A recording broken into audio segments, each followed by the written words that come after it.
So you used the gun to get her out of the house? Yes. And into the car? Yes. Okay. Had you already tied her? Yes. Okay. And you paid no regard to her son who was present at the time? That has haunted me my whole life and to this day. Because I know that when I Can you left, answer my question? I did pay regard to that young man. And that If young you paid man, regard, he would have been safely secured in the house when you took his mother and kidnapped her. absolutely. I And can only, instead, the child at 14 months, able to Yes. walk, came outside, yes, and in you driving away, abducting his mother, ran over this child, killing him, yes, leaving him there. yes.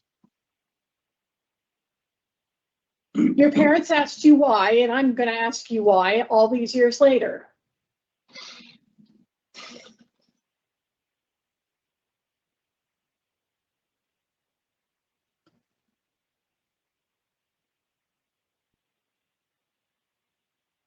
This horrific crime happened back in 1980, but when you hear from the victims, it will feel as fresh as yesterday.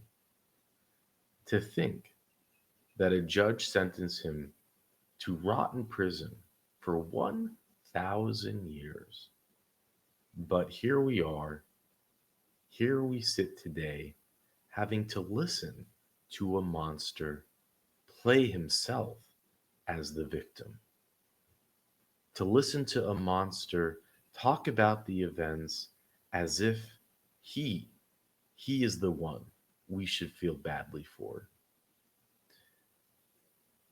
I was brought to tears watching this hearing, listening to the victim speak, having to hear how a father lost his only child and his wife on the same day. Yet here we stand, here we sit, having to watch this monster plead for his freedom because of recently passed legislation that allows anyone under the age of 21, no matter how horrific the crime, no matter that a judge had already sentenced him to 1,000 years in prison, this monster gets a shot at freedom. This monster is placed before the victims. This monster, who has no empathy for anyone but himself, is allowed to sit here today and ask the parole board to set him free. Now, although this was a massive media story when it happened, there is no mention of this hearing in the news. There is no fanfare. There is nothing. And that's part of why I feel this channel is so important. We will magnify the voices of the victims. We will magnify the insanity of laws that are being passed without any victim empathy in mind. And we will showcase to the world just how true evil does indeed exist. Now I'll unpack it with more details at the end of the hearing. My name is Larry Gates, 97284. Thank you. This is a public hearing in accordance with Chapter 14, Freedom of Information Act, Connecticut General Statute 1-200, which applies to this procedure. Mr. Gates, if you have any questions concerning the above, please bring your questions to the attention of the panel at this time. Again, this is a public hearing. Mr. Gates, do you have any questions? No. And are you willing to proceed with the hearing at this time? I didn't. Could you state that again, please? Yes. Are you willing to proceed with the hearing at this time? Yes. Thank you. So as indicated, this is a Public Act 23-169 hearing. It's being conducted in consideration of parole application for Larry Gates, inmate number 097284. Mr. Gates is serving a sentence of 40 years to life for felony murder and murder. There is victim input in this case. There's also an offender accountability plan in place. It has been reviewed and shows that he has completed programming such as alternatives to violence, both basic and advanced, voices, and tier 2. Utilizing the statewide collaborative offender risk evaluation system, the offender's overall score on the RT falls within the low range risk for recidivism. And utilizing the static 99R, the offender's overall score for sexual offense recidivism falls within the low range. Mr. Gates, this is now your opportunity to express to the board why you believe you should be granted parole, and you may begin. May I ask the parole board panel permission to stand before you humbly? Yes, sir.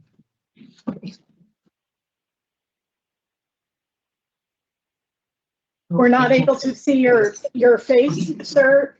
You might have to stand towards the back of the room. You want to try to stand really far back? No, not where, okay. Thank you very much. We appreciate you being willing to stand. Dear parole board, my name is Larry Gates. I appreciate that you have allowed me to speak before you today. This means a lot to me. I truly thought that this day would never happen for me. I want to express my remorse and ask for all forgiveness from those who have hurt through my cruel behavior, and I am truly sorry for it. To the victims and family of Elizabeth and Robert Hart, I am ashamed and sorry for the pain and suffering I have caused, and I understand that no apology can undo the harm that I have committed. This has stayed with me throughout my life and my time incarcerated. I have always acknowledged that the hurt I have caused and taken accountability for my actions. My empathy has never changed in all the time of my incarceration. Understanding that I couldn't change my past, no matter how much I wanted to.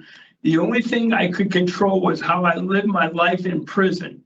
With the commitment I made to myself to better myself in all possible ways and to become a better person with just being honest and truthful about everything.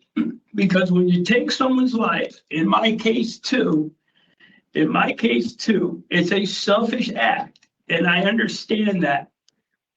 And you will never work out the meaning of heinous crime, and most of all, empathy to all I hurt by my past actions. Then as I began to heal as a human being, once again, I stand before you ashamed and embarrassed. I sincerely apologize to the Hart family for the pain and suffering I caused them by my senseless actions. This is something I have lived with for 45 years plus. Every day I look in the mirror, I've known the pain and anguish that I have brought to the Hart family. I would also like to apologize to my own family for the shame and embarrassment that I have brought upon them. I'm not where I once was, and with the hard work that I have put into becoming a better person and human being, it's my belief I am not where I once was. When I first was arrested, I was admitted to Hartford jail, and on to Cheshire. And then when I was sentenced to 40 years to life, and I came to the prison, I always enrolled into school because I had this thing where I wanted my high school diploma, and it was a major part of me through the early years. When I first came up here, I was involved in a program. I was not in population. I was put into a program called TTU, Transitional Treatment Unit. And that unit was with there was 28 of us in that unit, all men with mental health issues. In that unit, we were able to work on ourselves. In '85, I started a program. It was done in mental health service. It was called Introduction to Sexual Assault, where I learned it's a hateful, demeaning crime. In '85, when I graduated that program after a year, I went back into school, wanting to achieve my GED. With my confidence building, I was able to finally take my test in '87 and pass.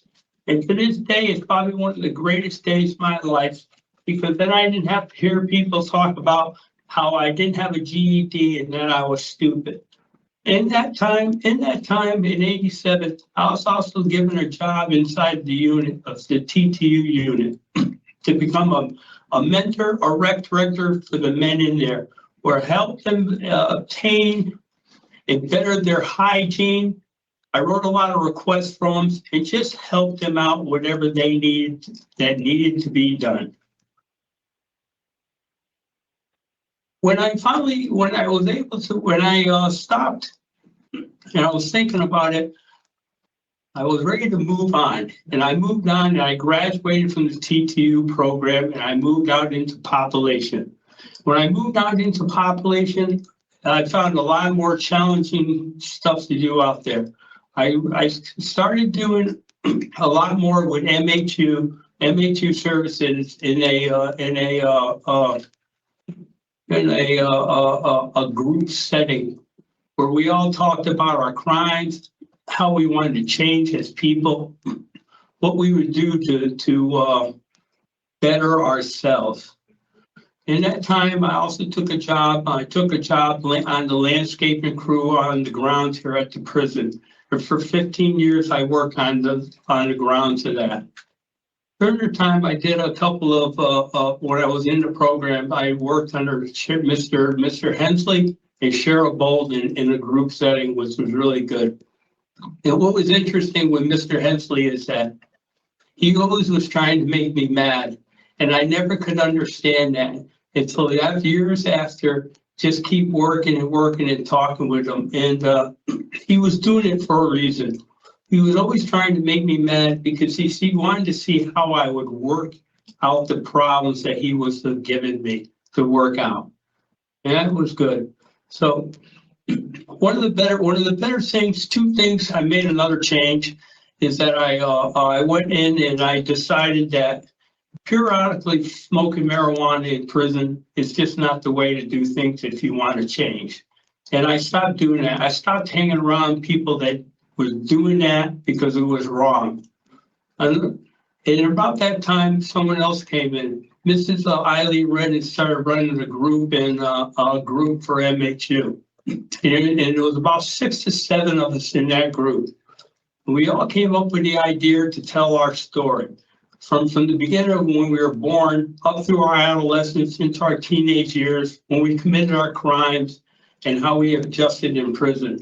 And whether it took 2 to 3 or 5 sessions, when it was your turn to tell your story, we did that. I gained a lot of respect for her because she let us run the program. There was a lot of crying, laughter, and anger.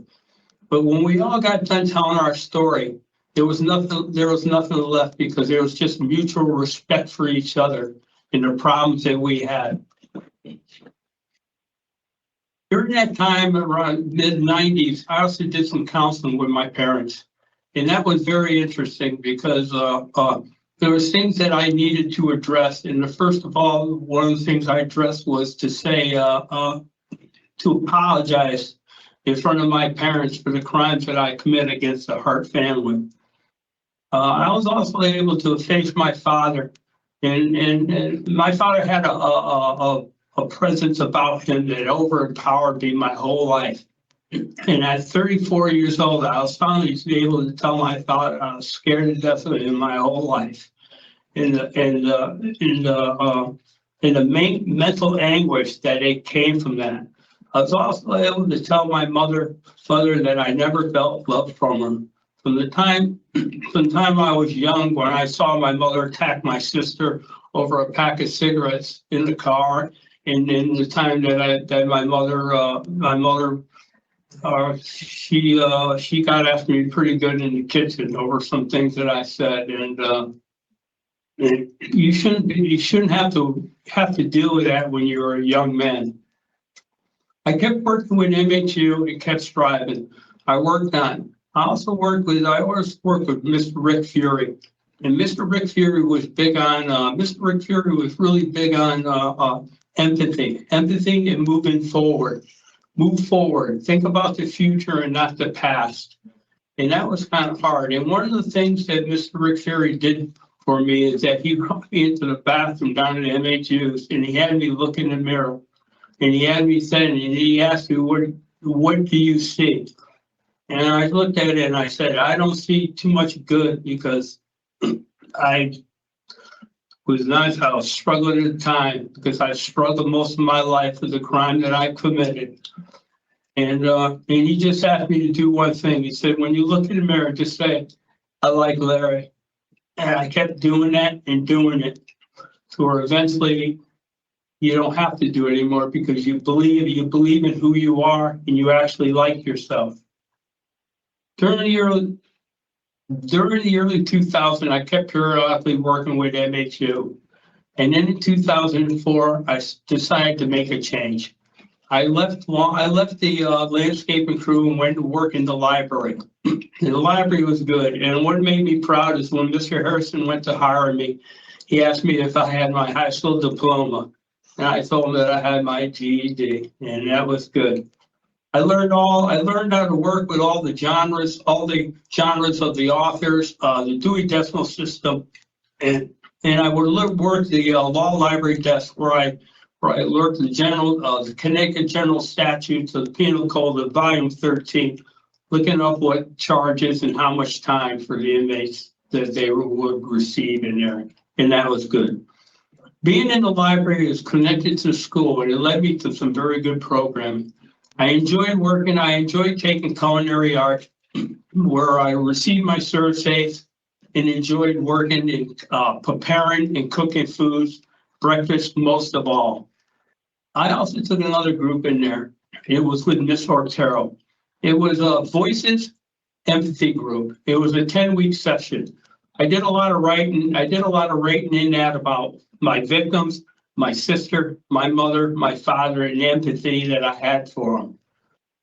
And as I started doing more program, it's more you grow as a person. I also ended up doing Mr. Sedequist's Life Change group. It was nice because there was no writing. It was just general talking about what would you do? What life change would you make? And a question came up years later that really hit home. And it was brought to me. What would you tell your 13-year-old self? And I periodically think about that saying all the time. What would you say? And I would say that don't let peer pressure decide your decisions. Through that, I did some other things. Another group I took is I ended up taking tier 2 drug and alcohol program, which was very, very good. Because during the early 90s, I periodically went down and I went to AA on Monday nights.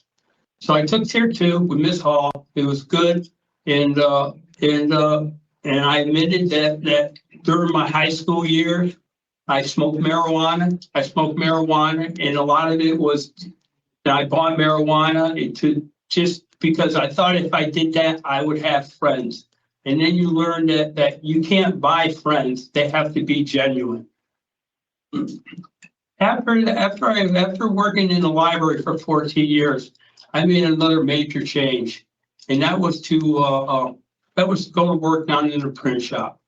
I've been in the print shop for 6 years, and I went down into the print shop, and first I went down there and I started running a printing press, all stationary, NCR 3-part, 4-part, 5-part. And then the opportunity I had was to move into the back to where the silkscreen department was back there. And I learned how to silkscreen t-shirts on the carousel, where now I run a Surecraft laser jet printer making t-shirts. We do a lot of work down there for the deep state parks. We do the lifeguard. We do the lifeguard, all the state parks, central services. I print a lot of styrofoam for the Connecticut Fire Academy. We do a lot of off jobs too. Not a lot of t-shirts, maybe 75 to 100 t-shirts, but we do a lot of mental health awareness, Autism Week, breast cancer awareness, Women's Day, American Legion, VFW. It's satisfying. It's very good. It's challenging. is challenging because when you're doing work for outside customers, you have to make sure that the quality is there. One of the more recent programs I just did that was real insightful, and it's been a long time since I've done that. Probably one of the most hardest things I ever did was back in the early 90s when I took an introduction to marketing from a non-touch community college. It took a lot for me to do that, and I had a lot of people trying to convince me to go, and I finally did it. And I was able to create my own business. And market myself in my business, and I passed that, and that was very rewarding. But the one that I just took just really hit home with me, and that was out of a program out of UConn. It was called PEP, People Empowering People. And once I started working that and going into that class with Miss G, I never realized how many people in my life have empowered me to better myself. And I've mentioned quite a few of them, and they've had it's a big reason on who I've become. People empowering people. And then as I was thinking about it, I started thinking about how many people that I have empowered over the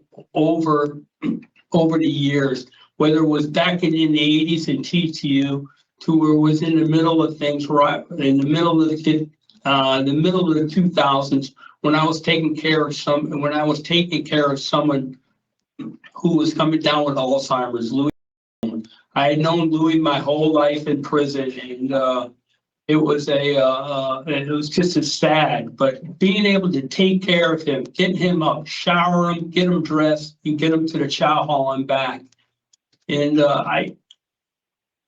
people used to say I was doing a good job, and what they were doing was empowering me. So working down in the print shop, I've trained probably 8 to 10 people down there, and it feels good to know that you accomplished that.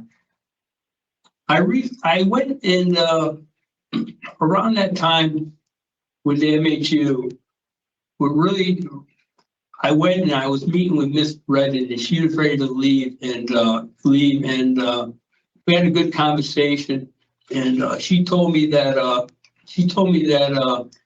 that I had come a long ways and that I didn't need any more program at that time. Also around that time, I was working with Mr. Tenenbaum, and at the time he mentioned that I had done 8 to 10 years worth of program, and he had never seen anybody do that much time as far as the program, and that made me feel real good. Because just trying to become someone. I'm looking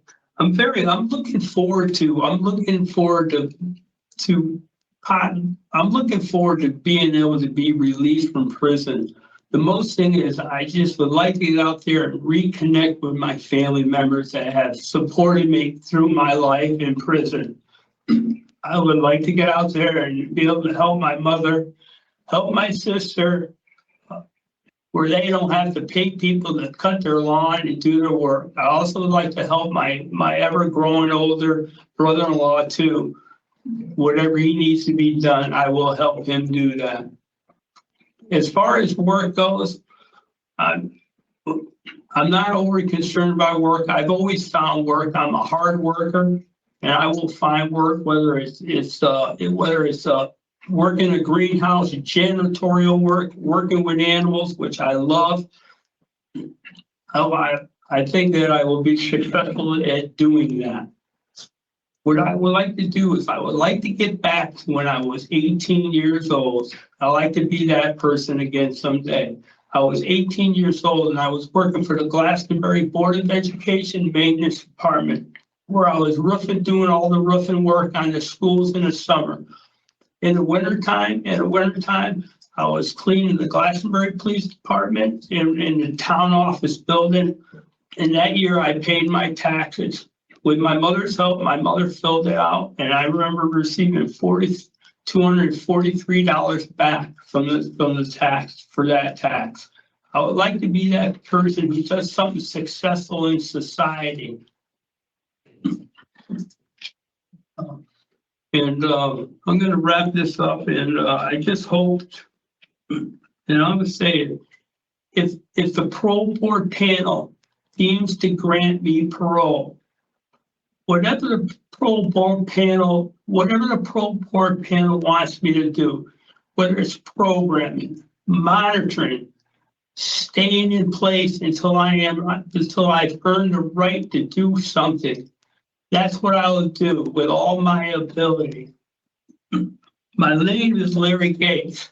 I stand here before you. I stand here before you, man, ashamed of the crime that I committed against the Hart family. Thank you very much. Thank you, Mr. Gates. In preparation for your hearing, this panel has reviewed your file extensively to include the following materials: police reports, pre-sentence investigation, court transcripts, your DOC file that contains programs, disciplinary report, only one, and your work and school evaluations. We've read letters of support and letters of opposition. We read the summary of your interview with the parole officer and the memorandum and supporting documents, including evaluations from your attorney. We are well versed in your case, but we have some additional questions. When we are done with our questions, we will ask the Office of Victim Services to facilitate input, and then the state's attorney and your attorney will have the opportunity to provide statements. At the conclusion of these statements, the panel will deliberate and arrive at a decision that we will give you here today. Do you have any questions before we begin? No. Okay. So, Mr. Gates, I'll start with the questions.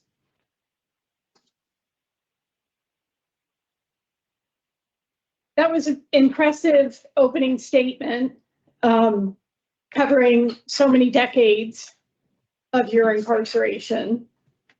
And it was very appropriate for you to begin with that apology and end with that apology.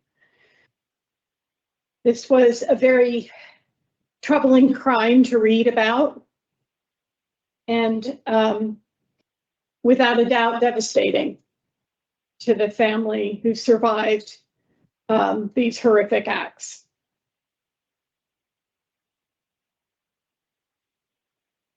I appreciate all the effort you put into your opening statement. I, at one point, thought you must be reading from a teleprompter, because you just looked right at us and spoke with great recall of the programs and the work that you've done in those facilities that you've been housed at. And I want to thank you for sharing so much pride in the work that you do, especially there in the print shop. That really came across. It's also impressive that you've had just the one DR during these many, many years, and that was back in 1991. I want to congratulate you, as I'm sure my fellow board members do, on the earning of your GED.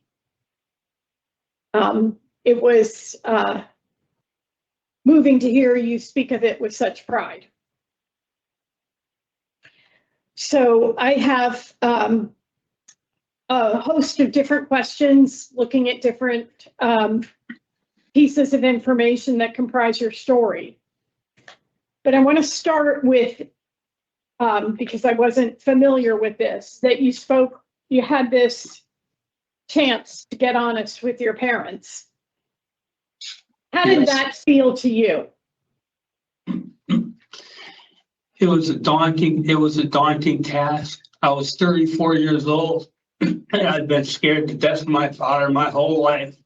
And being able to face him and tell him that I was scared of him at 34 years old, it was hard. He had a presence about him that just it engulfed me my whole life. I looked up to him, and I just never feel like I could. Okay, so Mr. Gates, I'm going to focus you on the question, which is, how did it feel to you after you talked to your parents to put your truth on the table for them?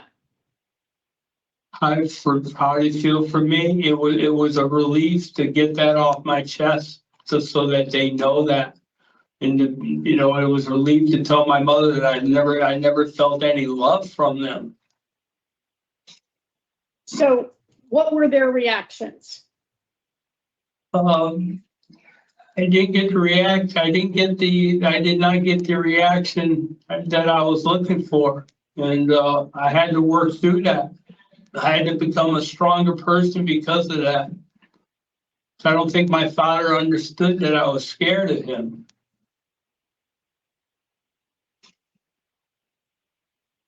Did they challenge your version? Did they deny your truth? Did they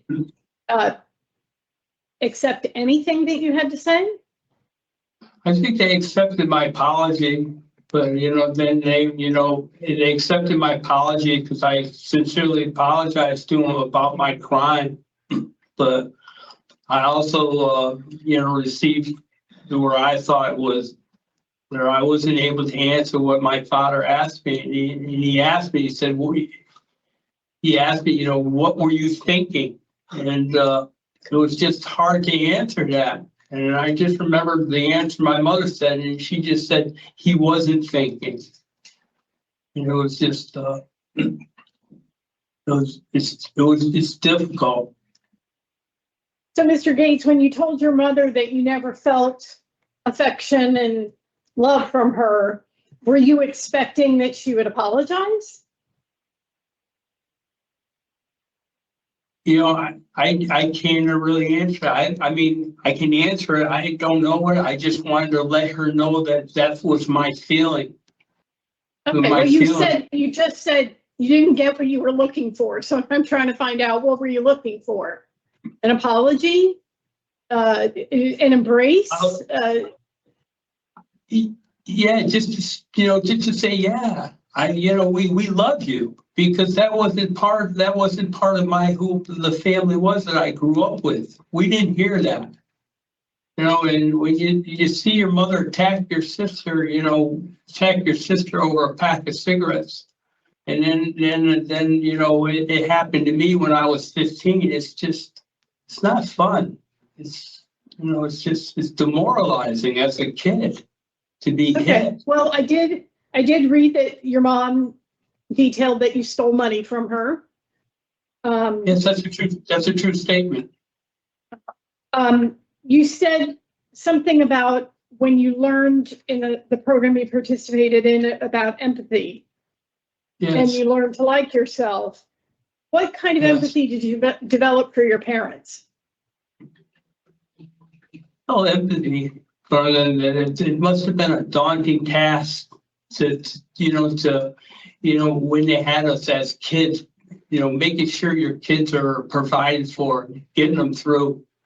And I just had so much, through my whole adulthood. I mean, my whole childhood and adulthood, learning disabilities. I was born with scoliosis, constant doctor appointments, and everything. And I've never been a parent, so I just don't know the task it takes to be a parent, to make sure that your kids are provided for. And I've learned that. It's a huge responsibility, and Yes. worry and burdensome. You when you met with the parole officer Wangertsman, you made a comment about having a 50-50 mindset on parole about today, I guess. Tell me what that meant to you. 50-50 mind, being at 50% is that I didn't get myself high and I didn't let myself get low because of who I am. I'm very confident of the person I've become. And with that, it's staying positive. It's staying positive 50-50. And staying positive, it's just staying positive, the whole thing all around. but it also sounds like realistic, I'm very right? realistic. Because, the 50%, that you're hopeful, but also recognizing, Yes. that this may not go as you hope it will. And, you don't want to let that destroy you. Was that part of that statement? Yes, it's never been lost on me that I've lived my last 45 years in prison. I very understand the devastation and destruction that my crime has caused both sides of the family, the Hart family and my side. I understand that. So I just try to stay positive. Okay. Because as I said, this was deeply troubling to read, and I can't imagine living through it. So let's talk about that day. So this was your last day of junior high, your junior year of high school, correct? Yes, I stayed back. You left school early rather than Yes. Finish the exams. Why? Yes.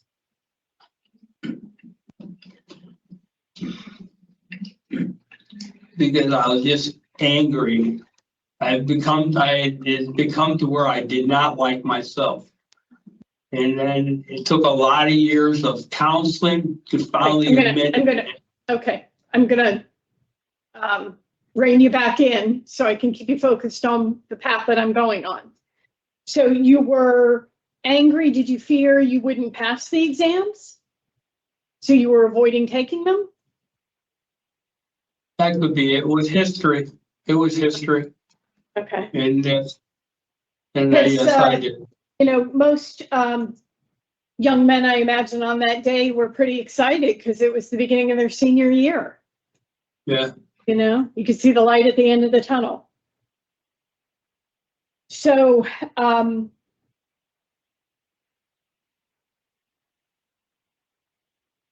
were you waiting for the victim inside her home? No, I was not. I went over there. When you saw her outside, or She knocked was on the inside. door? I went over there and knocked on the door. Okay. I know that she had expressed to a friend that you made her uncomfortable. And Yeah. that's how the police sort of tracked the crime back to you. I have to assume she didn't let you in the house. She did. She opened up the door. Well, she opened the door, but that's not an invitation to come in. True. So what happened? I went inside the house and I was confronting her about why she was talking about me. What did you hope to accomplish? I think at that time, my whole life was spiraling out of control. And I do believe that hatred of oneself played a big role in my crime. I think But you externalized that hatred because you targeted and victimized her. Did you go over with tools to commit this crime? No. So the binding of her hands and wrists, how did that happen? I went over there and I had a pistol and I threatened her. I stole money from her. I tied her up. And what did you use to tie her up? A rope. And that rope was tied back to your own home? Yes, it was. Okay. Yes, it was. So you went to her house? Yes. With the intent to confront her, armed with a loaded gun and rope? Yes. So yes. Again, what did you hope to accomplish? Just want to scare her. So why did it go where it went? Why did you abduct her,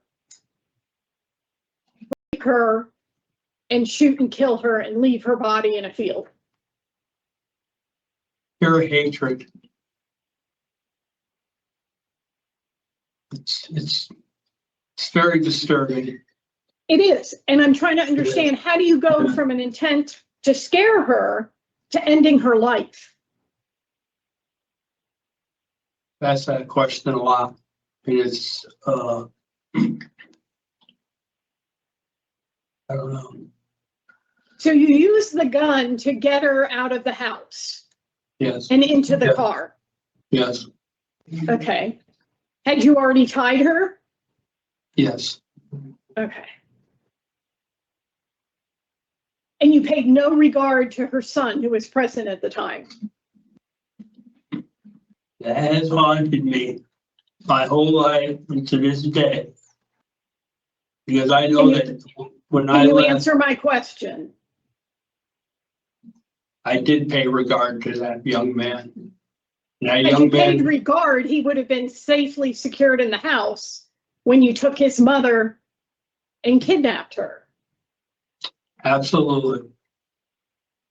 I And can only, instead, the child at 14 months, able to Yes. walk, came outside, yes, and in you driving away, abducting his mother, ran over this child, killing him, yes, leaving him there. yes. Your parents asked you why, and I'm going to ask you why all these years later.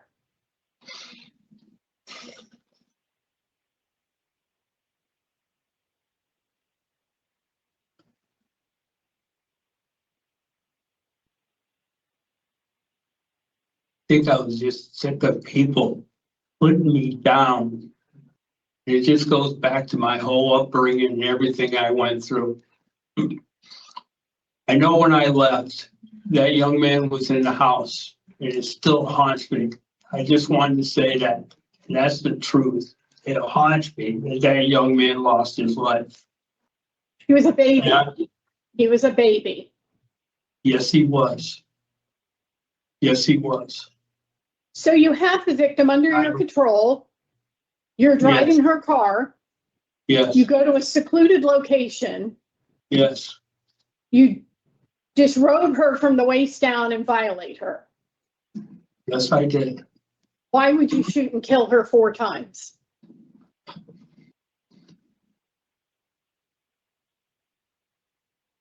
It was just a mean, senseless crime.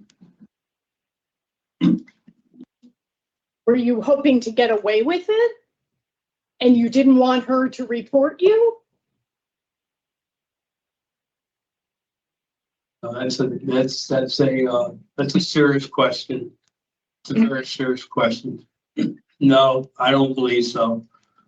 I don't believe I thought I was going to get away with it. I don't think that I really cared at that point. I just wanted to hurt someone. And I never realized the magnitude of what I was creating when I committed that crime and how it would affect so many people and myself my whole life. So you have her in the car. She's already scared, which was your objective. Yes, And she is helpless. She's tied, and you're Yes. driving. Yep. Why did you rape her?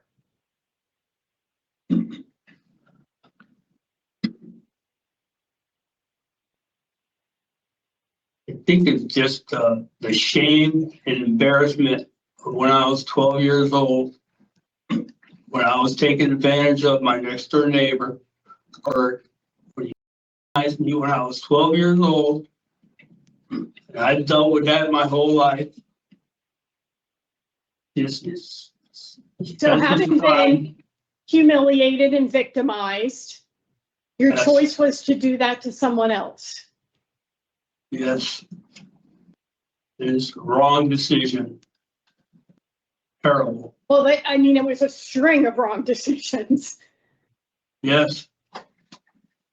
And I just struggle with why, after violating her and victimizing her and degrading her, you felt the need to kill her.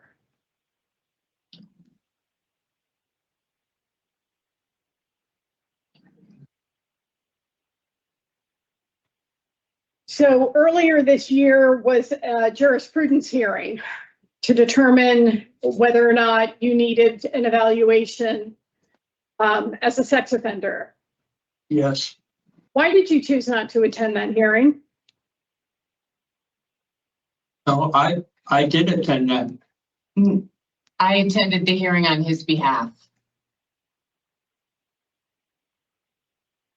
So again, why did you choose not to attend? You waived your appearance. Why?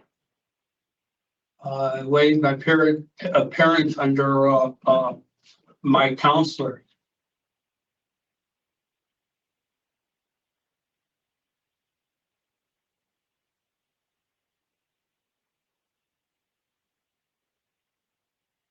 So when you had that evaluation, I think it was May, you didn't disclose being a survivor and having been victimized. Why not? If you're sharing that today. I had disclosed that all with the 8 to 10 years that I did, 8 to 10 years of counseling I did at MHU. It's all in my history. I did a lot of counseling. Yeah, we read her letter. But you didn't disclose? Very embarrassing.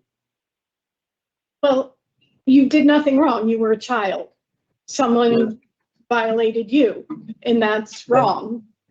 Yeah. But I wonder how successful and meaningful your participation in sex offender treatment can be if you haven't examined the role that you're now telling us that played in your crime. When you drove the victim away in her own car, what was your intent?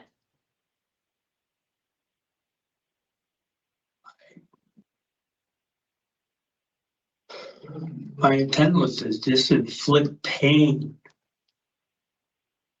on people that are just who are always talking about me and saying things that weren't true.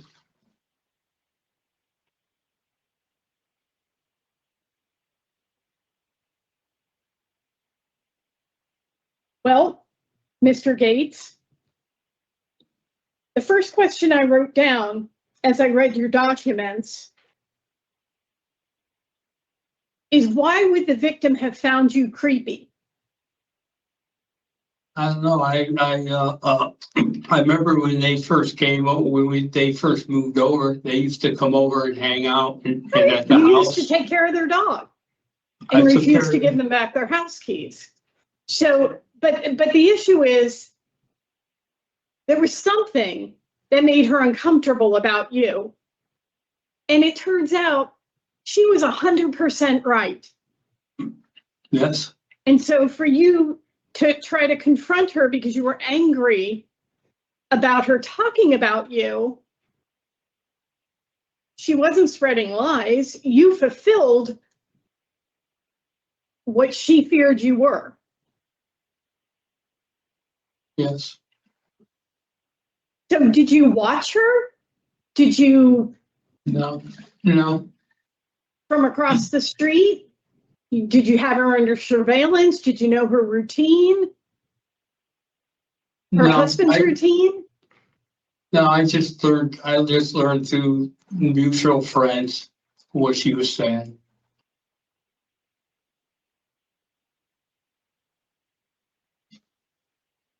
So you hear, and were you to be released, and people find out what your crimes were, they're going to say all kinds of stuff about you. How are you going to manage those feelings? Deal with it. I've dealt with it in here. There's people in here to this day that still hate me because of who I am in my crime. And I've learned to deal with that. What does deal with it look like? Deal with it, just be positive who you are and who I've become. And not let everybody's personal opinion, not let everyone's personal opinion affect you.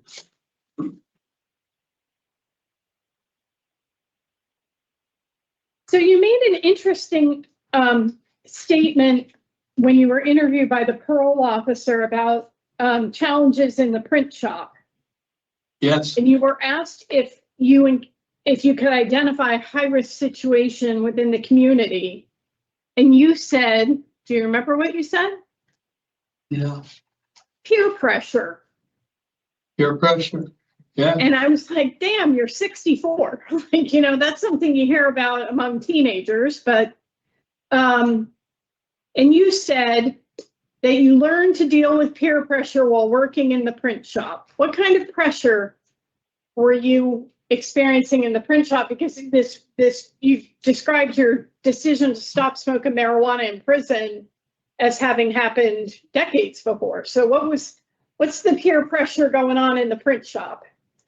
peer pressure is when you have 2,700 garments that need to be out in 2 weeks and to make sure that they're right. And it's pressure you put on yourself to make sure the job is done right. To get up. Okay, well, that's having a workplace goal that you have to achieve in a determined timeline. But are you encountering negativity with the other people in the print shop who aren't doing their job or don't care about the deadline? Or, I get pressure, but I'm trying to understand the peer pressure side of this. Because, your crime was clearly not peer pressure because, you struggled with any friendships as a young man. So what is it you mean by peer pressure in the print shop? Peer pressure to me is to do my job the best possibility with all my ability to do that. And I put pressure on myself. Whether it's to stay away from people that I think that aren't good for me. It is to be around positive people. And how do you find out that someone is not good for you? Negativity. I don't like around people that are negativity. I wake up pretty much the same every morning with a positive attitude. So out in the community, what kind of peer pressure do you think you might experience? Acceptance. Being accepted back into a society. Could be acceptance from family members that I haven't had any contact with for 45 years.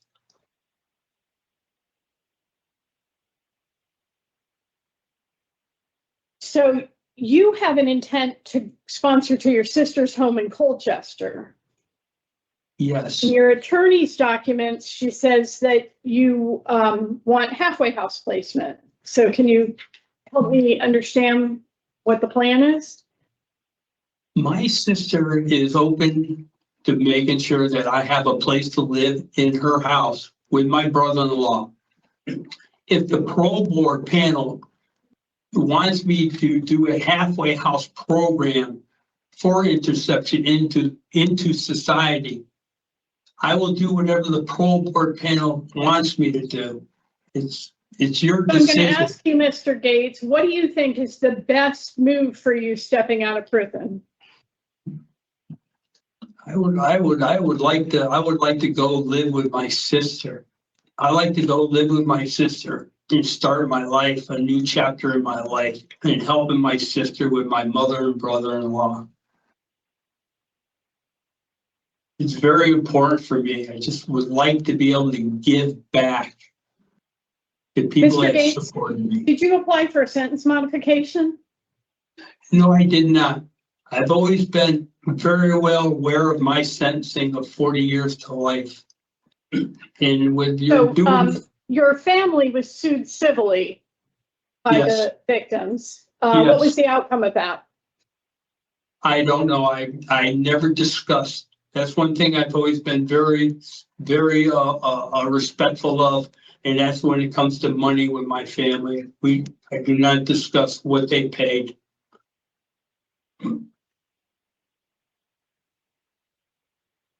Did your apology to them include an apology for them being sued civilly and Yes, coughing up money? I apologize to my parents for everything that I've done. So we have some excerpts from the depositions in the civil suit. And you were deposed in 1986, a significant time after 4 years after you were sentenced. And at that point, you had a whole story that you had been at your friend's house since what, 4:30 in the afternoon until late at night, and you didn't know anything about this. And so what was going on? I mean, you had already been convicted and now you're making stuff up. Why? I don't remember that. I don't remember that.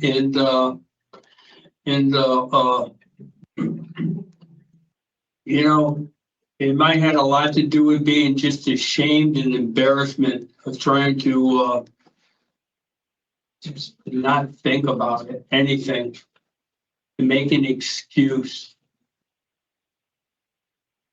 And it's just not right.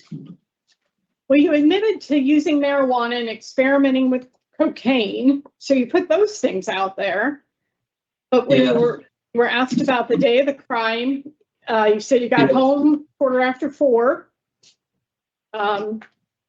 and you went to a friend's and you wouldn't disclose who that friend was. Yes, he's now deceased. Well, I'm not sure that matters because you weren't at that friend's house, were you? Yeah. I think I do believe at that time I was there and that the crime had already been committed.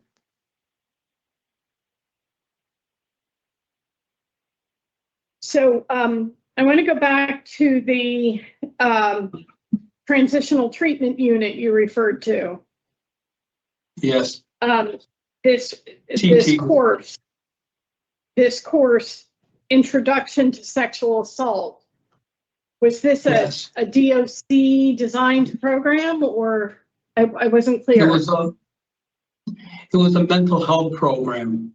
When I first came up here, the mental health program was really big in this facility. They had a lot of counselors down there. It was called Introduction to Sexual Assault, where they discussed all the scenarios about what sexual assault was, the steps on sexual assault. I'm just struggling. I know it was a different time, but it seems like an incredibly inappropriate title for a program.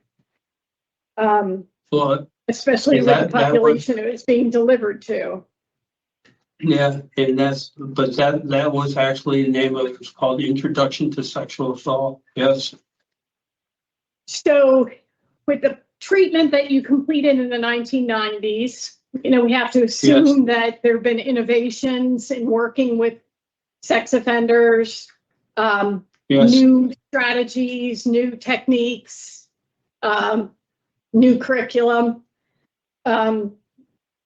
I think that there's probably some more you can learn regarding that aspect of your crime. And the fact that you're telling us that the programming that you didn't include your own trauma history, that you are indicating to us today contributed to the crime that you committed. It did contribute to it. Back through after I graduated from Introduction to Sexual Assault, I went into a group, more of a group setting, where men in there, 6 or 7 of us, we were all doing probably 25 to life or better, and that's when I told my whole life story in there, and it played a big part. Played a big part in my story, and it was discussed, and that was run by Miss Eileen Redden. And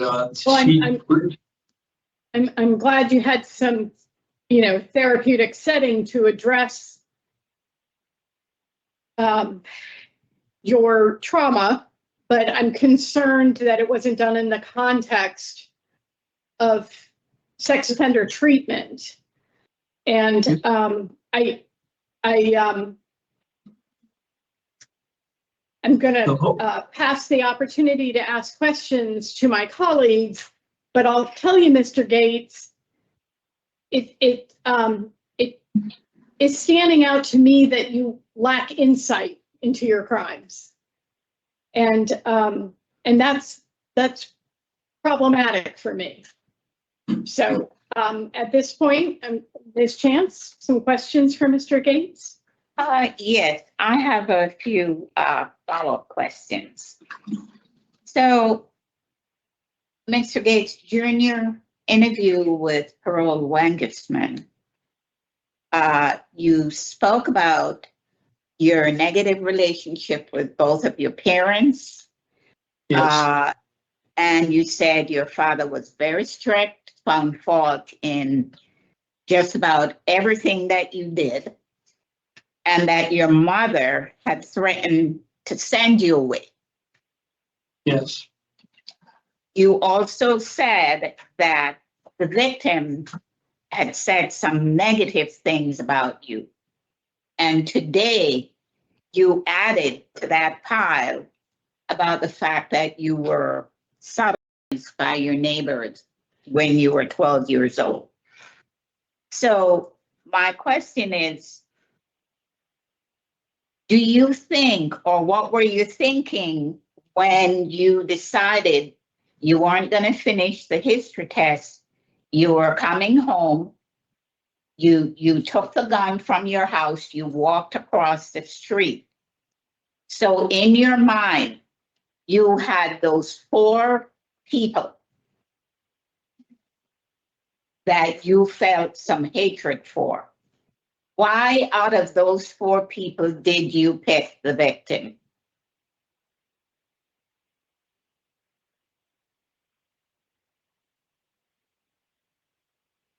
I believe because she was home and she was there. And it's just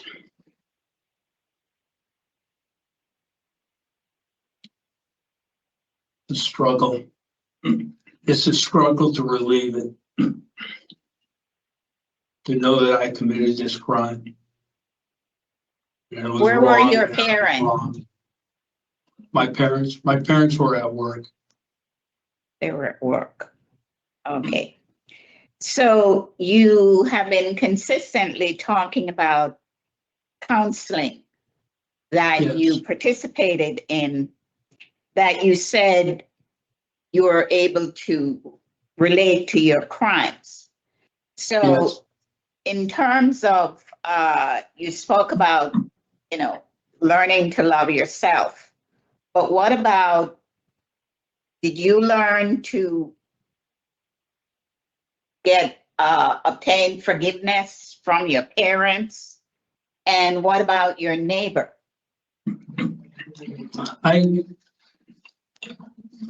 I've received love and forgiveness from my parents for a long time. And we've grew, until my father passed, we grew to where we talked a lot of good stuff, and they saw the change in me, and it was productive. All my 8-10 years of mental health service was all sex, was all consist of about assault, because that's all it was in our group. All the men were in for sexual assault, and that's what we dealt with in that group setting. Okay, so I'll just stop you there. So I thought I read that when you were in therapy with your parents, that therapy did not go well. It didn't end well towards the end. Why didn't it? I was just looking for more confirmation from like my father to say that, that he understood that I was scared of him. And the answer I received from my father was that, he didn't understand, he couldn't understand what he had done any differently. I didn't believe he brought up in a different time than I was. So how did he forgive you? My father, they accepted my apology. I mean, it was a work in progress over the years. Okay, so he accepted your apology for murdering the victim and her son. Yes, He understood why you did it and what you were going through. That I part don't of that believe- had to do with him and your mother. I can't sit here and honestly say that because my father isn't here to tell you that. But I told him that because I wanted him to know that I was growing as a person. I don't believe he thought he did anything wrong, but he needed to know that. And that's why I confronted him. I was 34 years old and it was 34 years old and it changed a lot of me of who I was to be able to confront him with that. You know, Mr. Gate, what's concerning for me is that you took the gun, you went across the street, you rang the bell, the victim opened the door, and you know she had a young child. Yes, So you went in and took her outside to the car. What did you expect to happen to the young child? Because if that child saw you walking out with the mother, wouldn't the child have followed and tried to go where he saw his mother going? yes. Yeah, so, you know, Mr. Gates, what I find very problematic is that there were 4 different people that you had hatred for. And you only picked on the victim because you thought at the time you were going to take all the hatred out on her because she was talking negative things about you. And basically what she was saying is that she was afraid of you. Compared to what she did to you, she did the least. And I'm just concerned that there were, 4 people that you had significant hatred for and focused on the least of the 4. I don't know if I could say it's significant. I don't, when it comes to my parents, it's not significant hatred. It's just, they had power over me. I was scared of them. But you used the word hatred. Yes, hatred of oneself. It's powerful. And I Right. dealt with it. And it was based on what they did to you. Yeah. What happened to that neighbor? The one that says me, he passed away.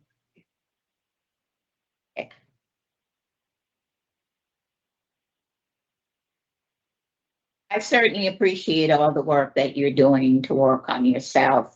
The fact that you took all those programs.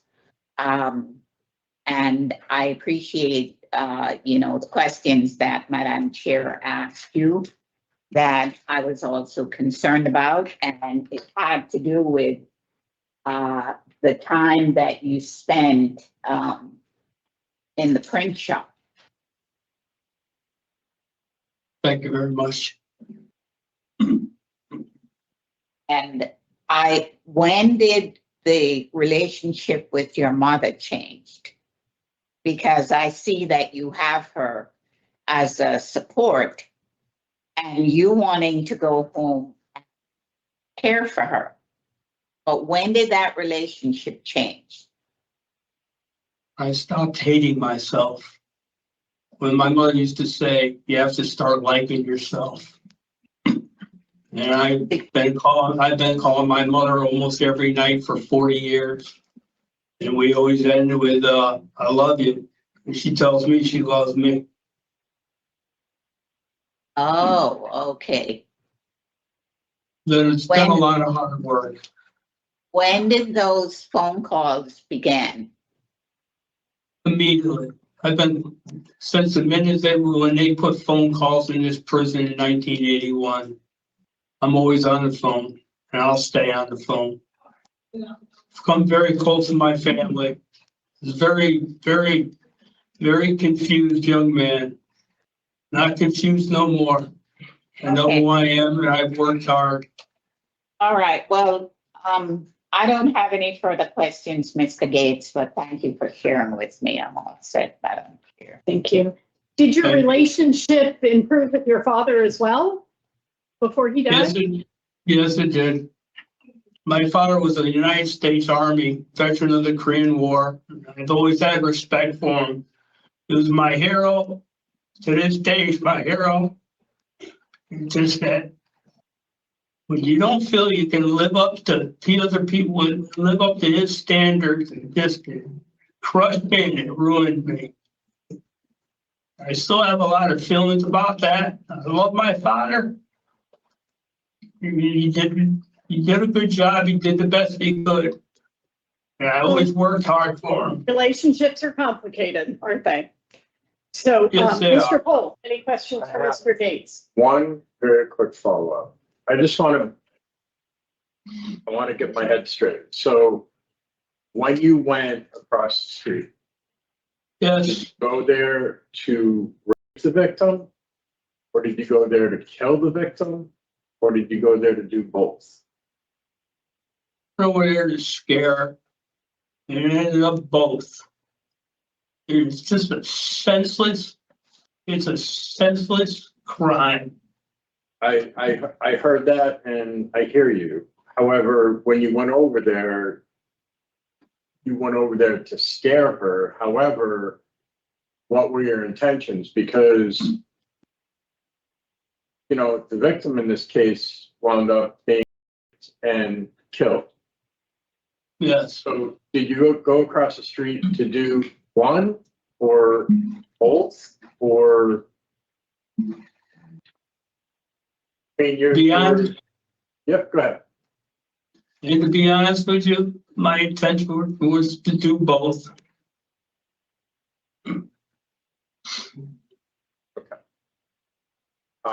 Thank you.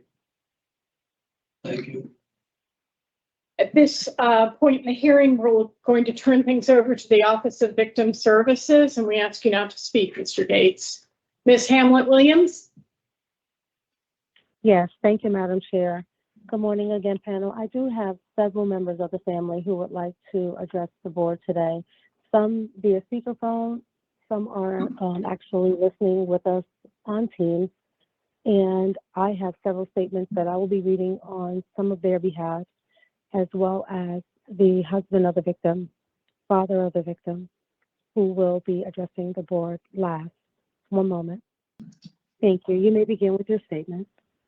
Am I ready to go? Yes, please. Okay, thank you. Board members,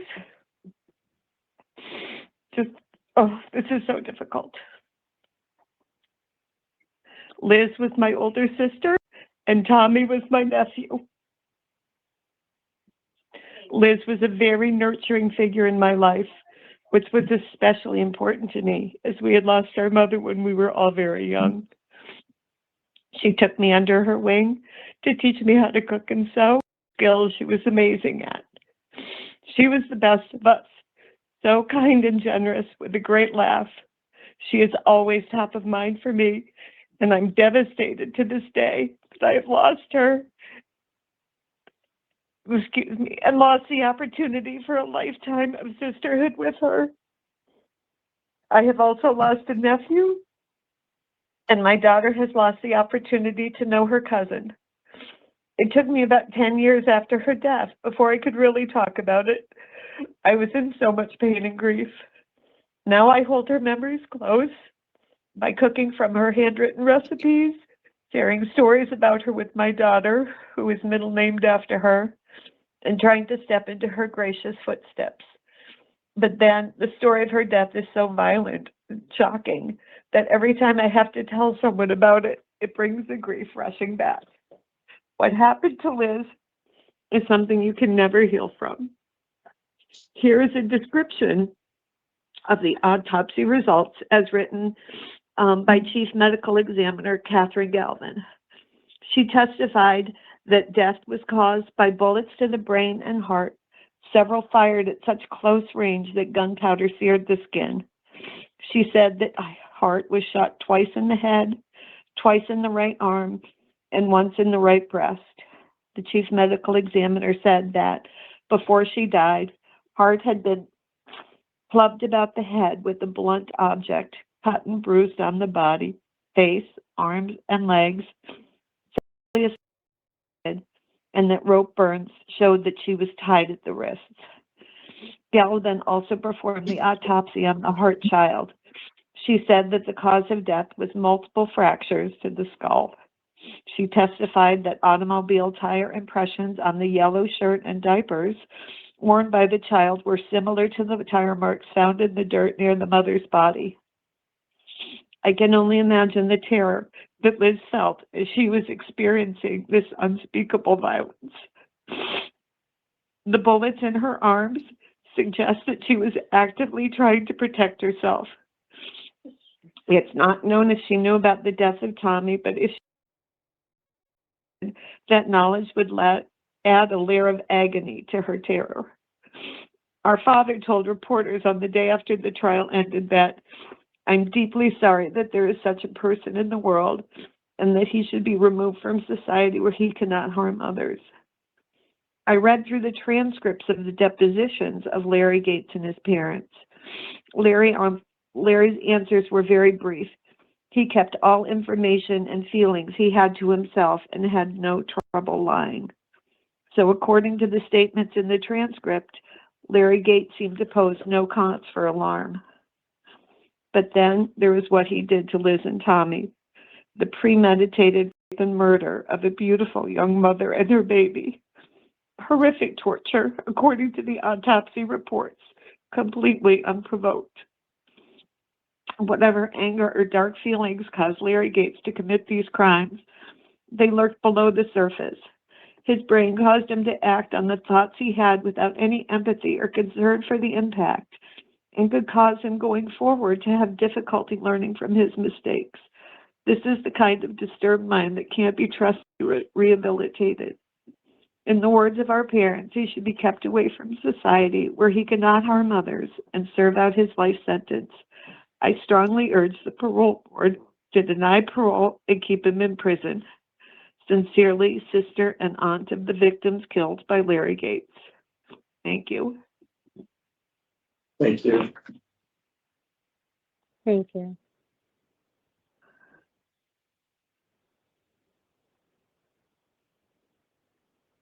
The next statement is from Liz's sister-in-law and Tommy's aunt. The heinous murders committed by Larry Gates left a gaping hole in our families, in our hearts. We were visiting with Liz, Tommy, and Bob the weekend before these unspeakable murders took place, unaware that a mentally deranged individual, armed and dangerous, lived nearby. What we saw was how Tommy was in Liz's eyes.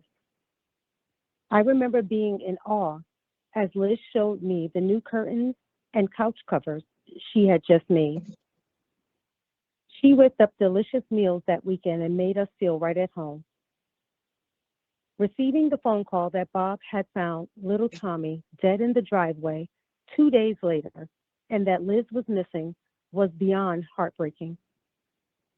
We rushed from Massachusetts to Bob's sister's house in Connecticut to see on the TV that the police were taking a body bag out of the woods.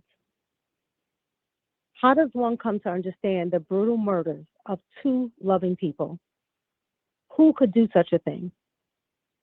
That cold-blooded killer should have no chance at redemption. Anybody capable of viciously snuffing out the lives of two vibrant people should be incarcerated for life so that this brutality never happens again. We went on to have 3 children, and our oldest daughter, born just a year after the death of her aunt and first cousin, whom she never knew, was given the middle name of Elizabeth after her Aunt Liz. Throughout our lives, we have wondered how many children Bob and Liz might have had and the gatherings our families would have shared. When they were old enough to understand the depth of loss of Liz and Tommy, we told our children what had happened. The psychological and emotional effects of such an excruciatingly painful event has created trauma that will be passed down in our families for generations. I beg you to keep the public safe by keeping inmate 097284 locked behind bars for his remaining days on this earth. Sincerely, sister-in-law and aunt of the victims killed by Larry Gates.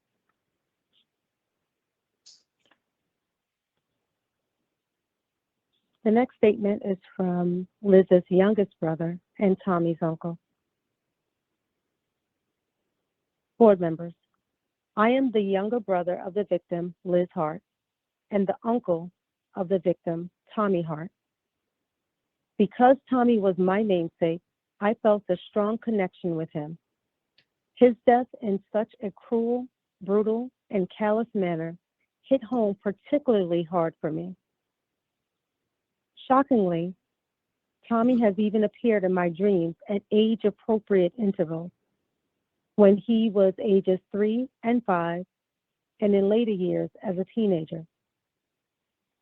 His presence in my dreams was brief but unmistakable. I mention this here only to emphasize the depth of the loss that I feel for my namesake Tommy.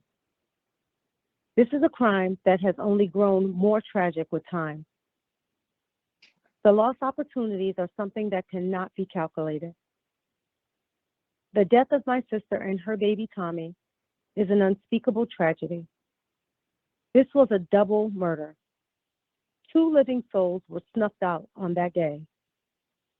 The death of Tommy is just as important as the death of Liz. He was a human being who was full of life.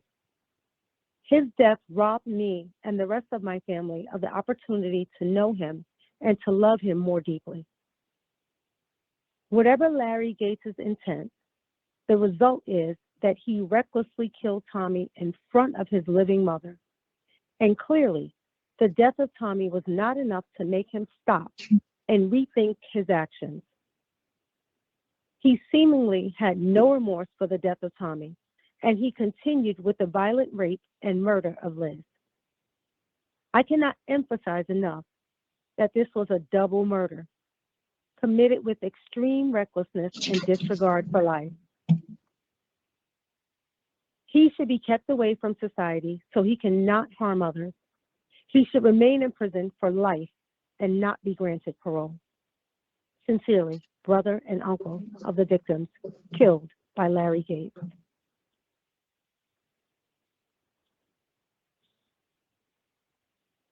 The next statement is from Liz's eldest sister and Tommy's aunt.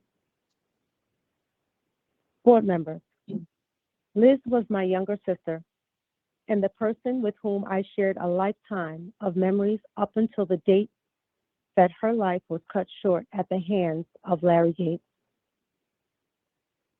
The day I learned that her son's body had been found in the driveway by his father, I could only imagine that Liz was beside herself in grief as Larry Gates commandeered her car from the driveway, leaving her baby's body lying dead in the driveway. I was living in Michigan, and I immediately flew to her home to be there against all reasonable hope, to comfort her at the loss of her precious child. By the time I arrived, we still had no word on Liz's whereabouts. I knew my father had been summoned from the trip he was leading in northern Maine and had started the long drive home. Before the age of cell phones, he was in the dark about what terrible reality he would face and could only mull over in his head all of the possibilities on that long drive home.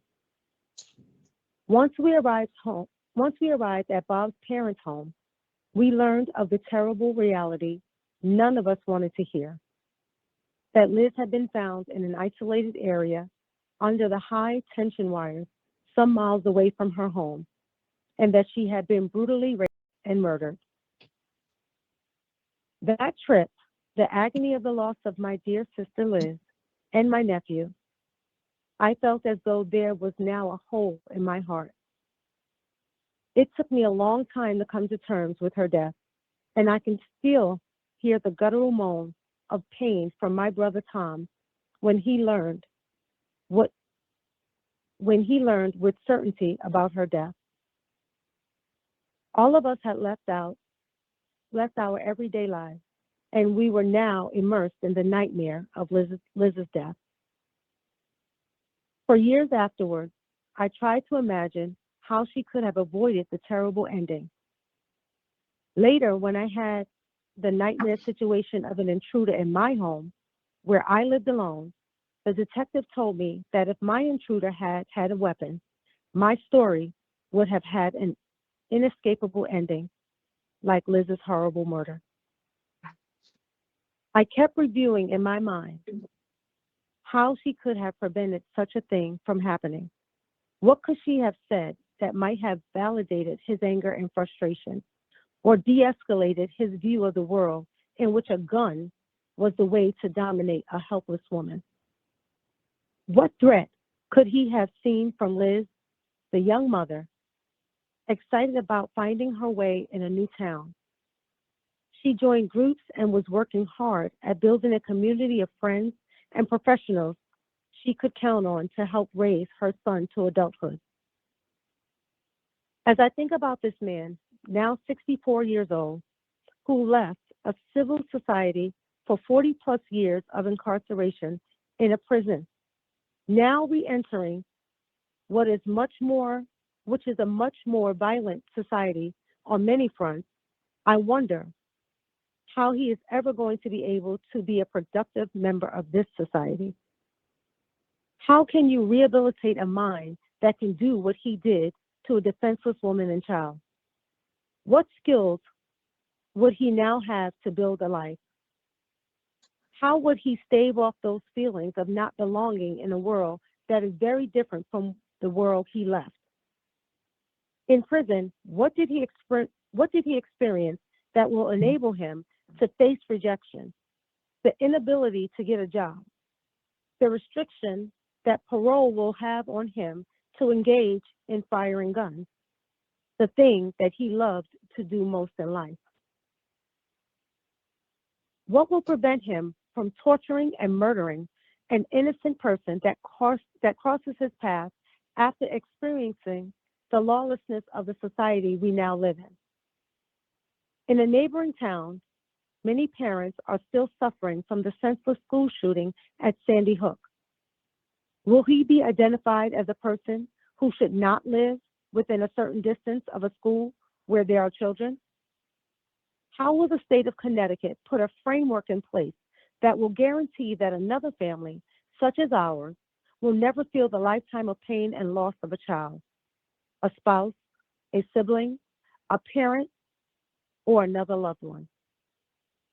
How will Larry Gates be able to create a plan for the life he lives after release from prison that will be vastly different from the life he was living for those 19 years that led up to prison? In reading the deposition transcript, it seems as though he was in total denial of what he did. He couldn't remember. His mind did not allow him to recognize the horrific crime he had committed against other living humans. How is his low IQ going to provide him with the perspective he needs now to survive on his own?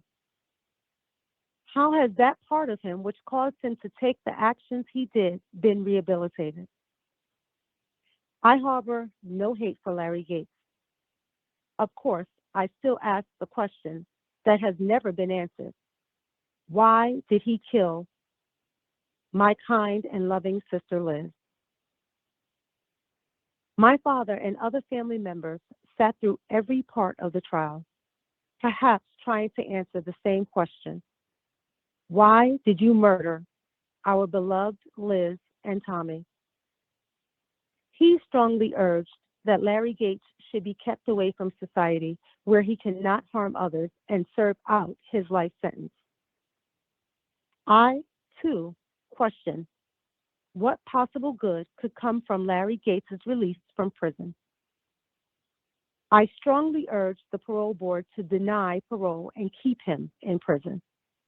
Sincerely, sister and aunt of the victim, killed by Larry Gates.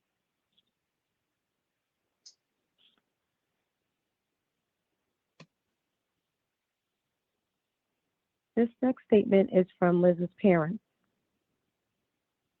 As parents of Elizabeth Hart and grandparents of Thomas Hart, we believe that Larry Gates should receive the maximum sentence allowed by law, with no grounds for leniency in view of the extremely vicious and cruel crimes committed against these two members of our family.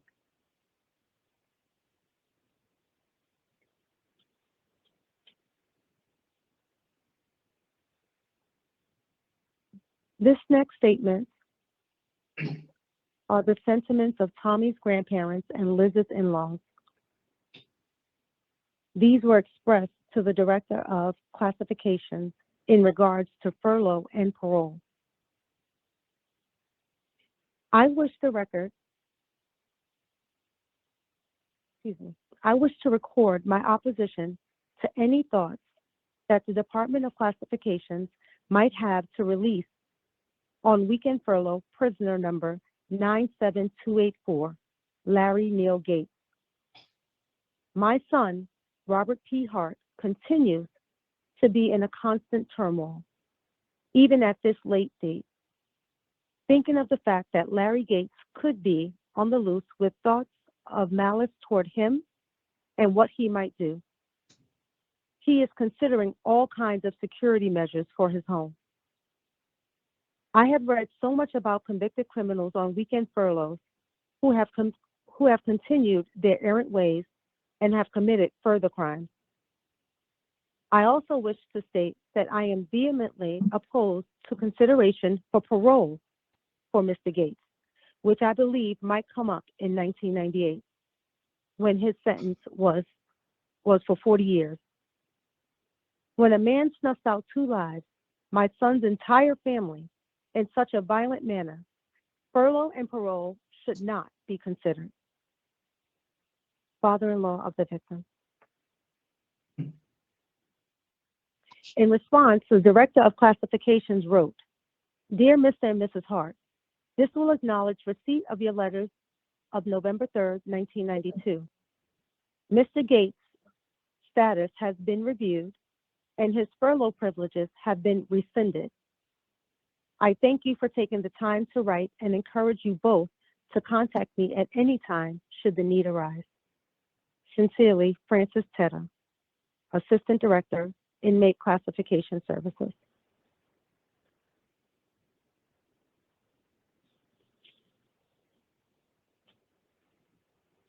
This next statement is from Liz's sister-in-law and best friend, Tommy's aunt.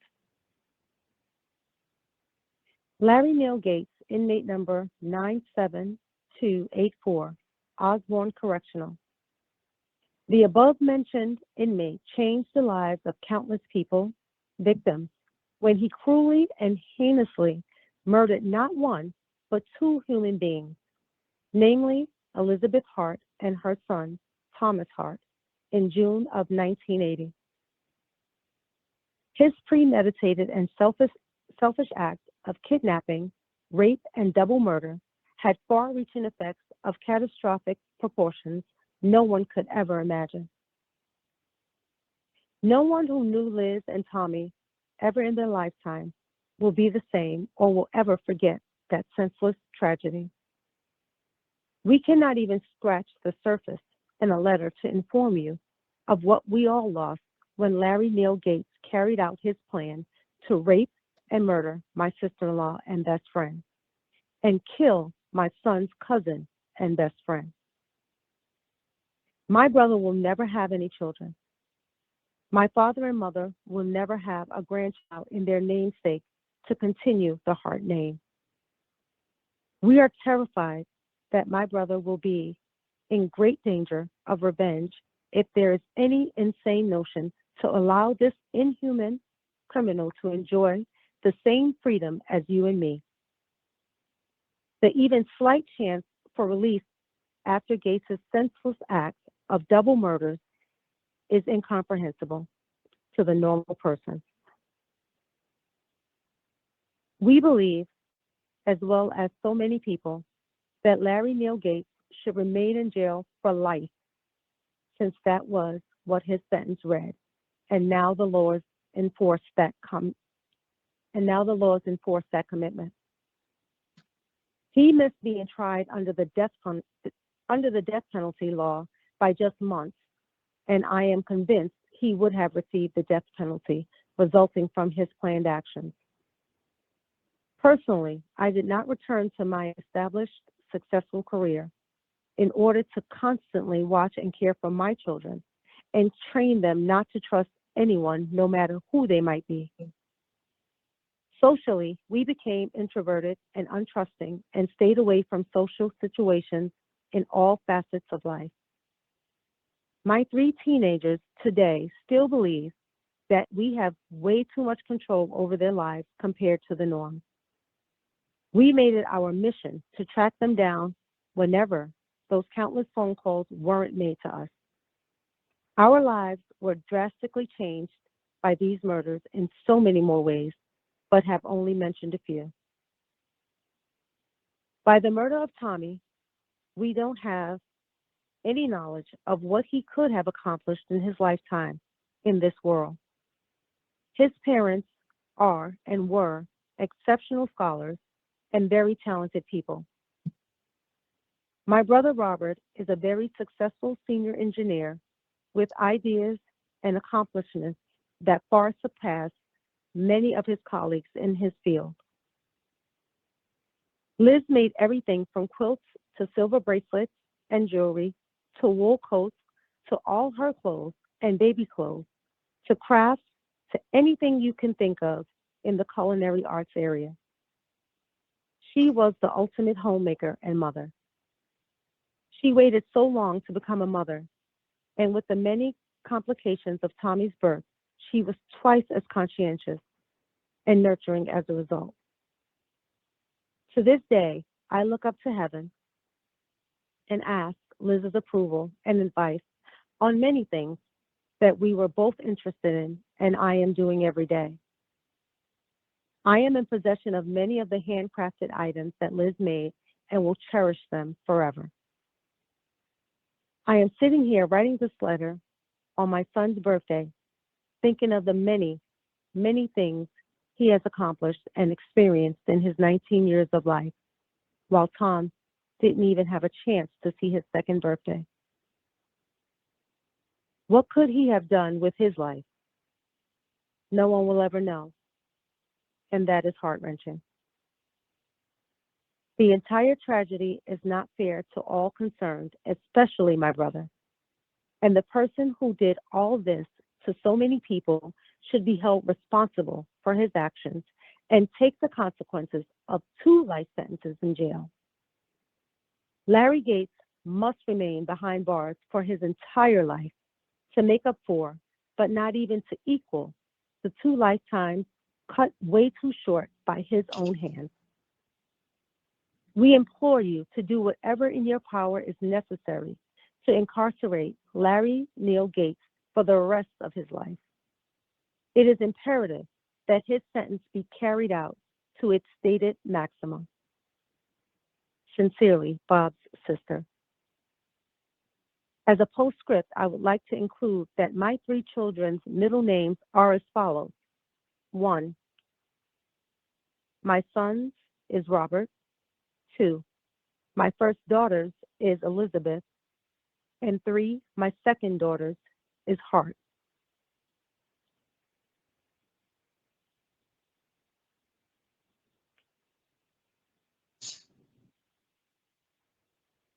The last statement read by me on the family's behalf is from the sister-in-law and aunt of Liz and Tommy. Bob Hart is my brother and was the husband of Elizabeth Cushwa Hart, my sister-in-law, and the father of Thomas Hart, my nephew. All 3 of these people are victims of Prisoner Gates' crimes. 2 are dead and 1 is living with the horror perpetrated against his family.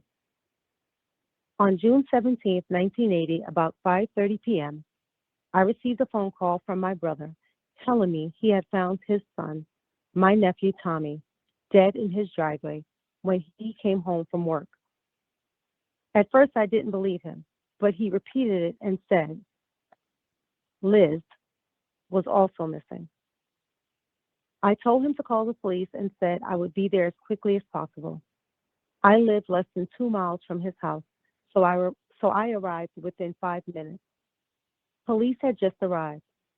Bob asked me if I wanted to see Tommy, as he had put him in his trailer in the driveway and had covered him up. I said no. I realized that my brother was in shock, as he just stood there, unmoving and barely responsive.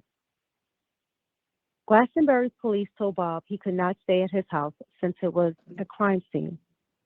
I then took him back to my home. I told Bob to contact Liz's family in Massachusetts, and we would begin the wait until police located Liz. The next day, June 18, 1980, several of Liz's family came to my house to await information regarding Liz's whereabouts. Late that evening, the state police came to tell Bob that Liz's body had been found and that she had been murdered. Police said as more information became available, they would be in contact.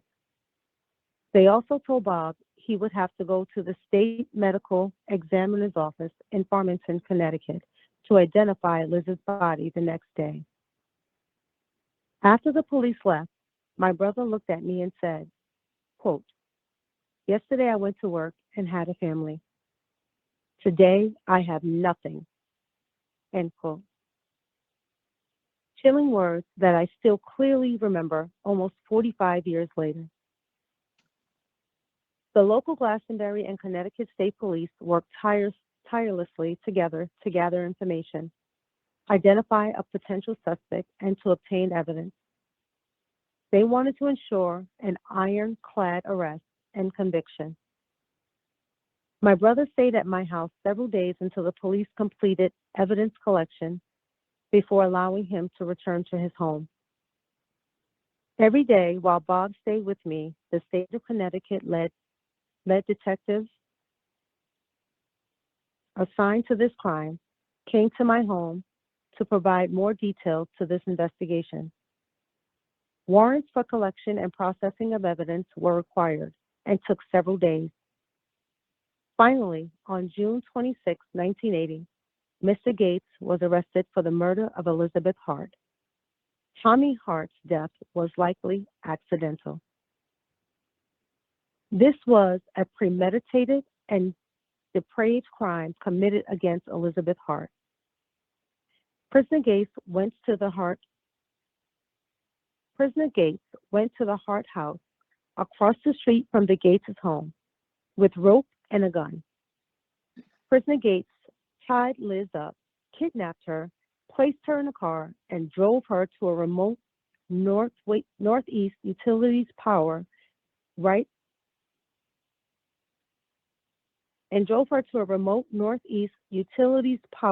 of way in Andover, Connecticut, where he raped her and shot her dead and left her body. He drove her car back to Butler Park in Glastonbury, a scant 1 mile from the Gates' house, and left it there. I found out when a horrible crime like this is committed against the family, you feel a physical pain inside. My thoughts were occupied several hours per day thinking about the details and the horrendous fear and terror Liz suffered before her life ended. It took over a year for the pain and the thoughts to very, very slowly fade. But the anger never fades. Each activity regarding this crime, the trial, sentencing, hearings, brings everything back. I went to the trial of Prisoner Gates in 1982. I was there when the Connecticut State's medical examiner presented the evidence from autopsies of both Liz and Tommy. I remember when the medical examiner told of the gunshot wounds to the chest and head of Liz. I remember when Liz's bra was held up to show the evidence of gunshot residue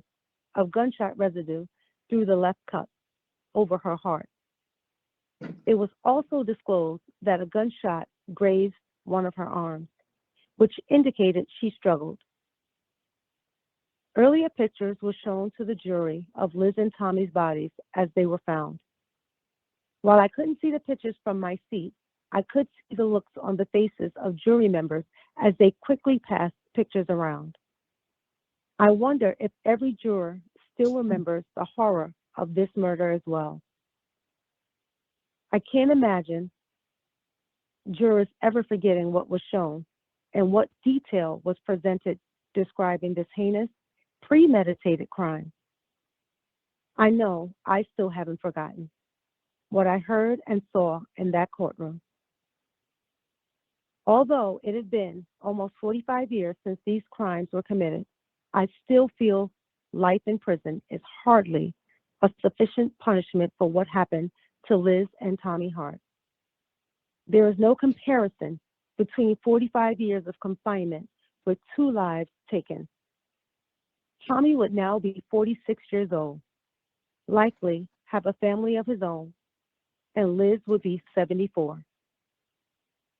There should not now or ever be parole granted to prisoner Gates. He chose to take 2 lives, but he still has his life, albeit in state prison. Premeditated kidnapping, rape, and murder of Elizabeth Hart and the death of Tommy Hart in the commission of felony murder should warrant life in prison. There can never be forgiveness for what has been taken from our families. There can never be freedom for prisoner Gates. Sincerely, Bob Hart's sister. Thank you. Now, panel, I will connect the husband and father of the victims. One moment, please.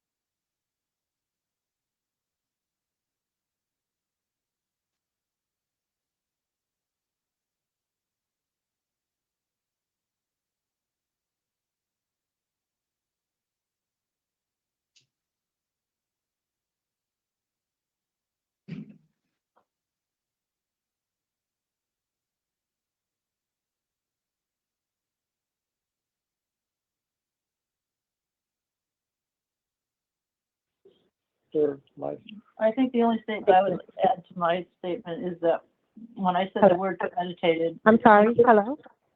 You're Hello? connected? Can you hear my sister Nancy? She's with me. Yes, I can hear her.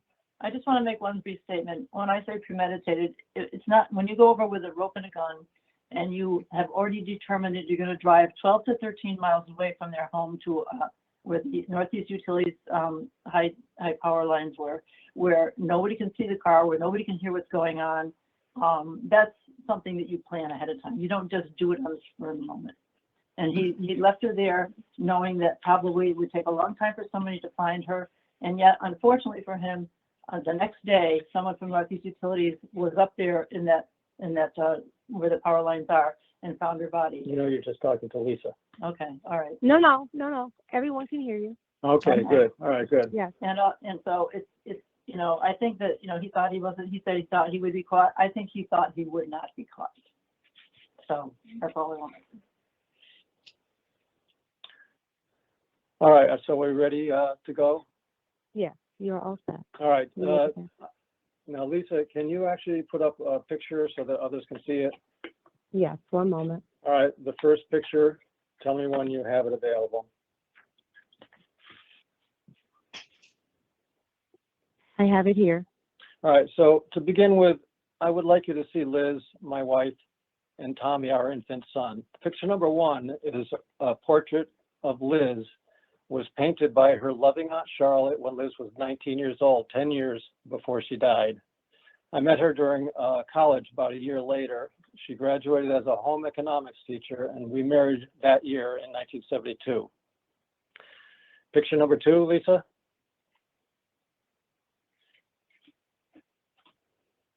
I have it ready. Okay. This is a photo of Liz, and it was taken when she was much closer to her death. Her older sister said it best to me earlier this year when we found out there would be a parole hearing. Liz was a gift to us all. Her family, her aunts and uncles and cousins, my family. I agreed. Liz was a wonderful person to us all, and I was fortunate to have spent 8 years married together with her. Okay, next picture.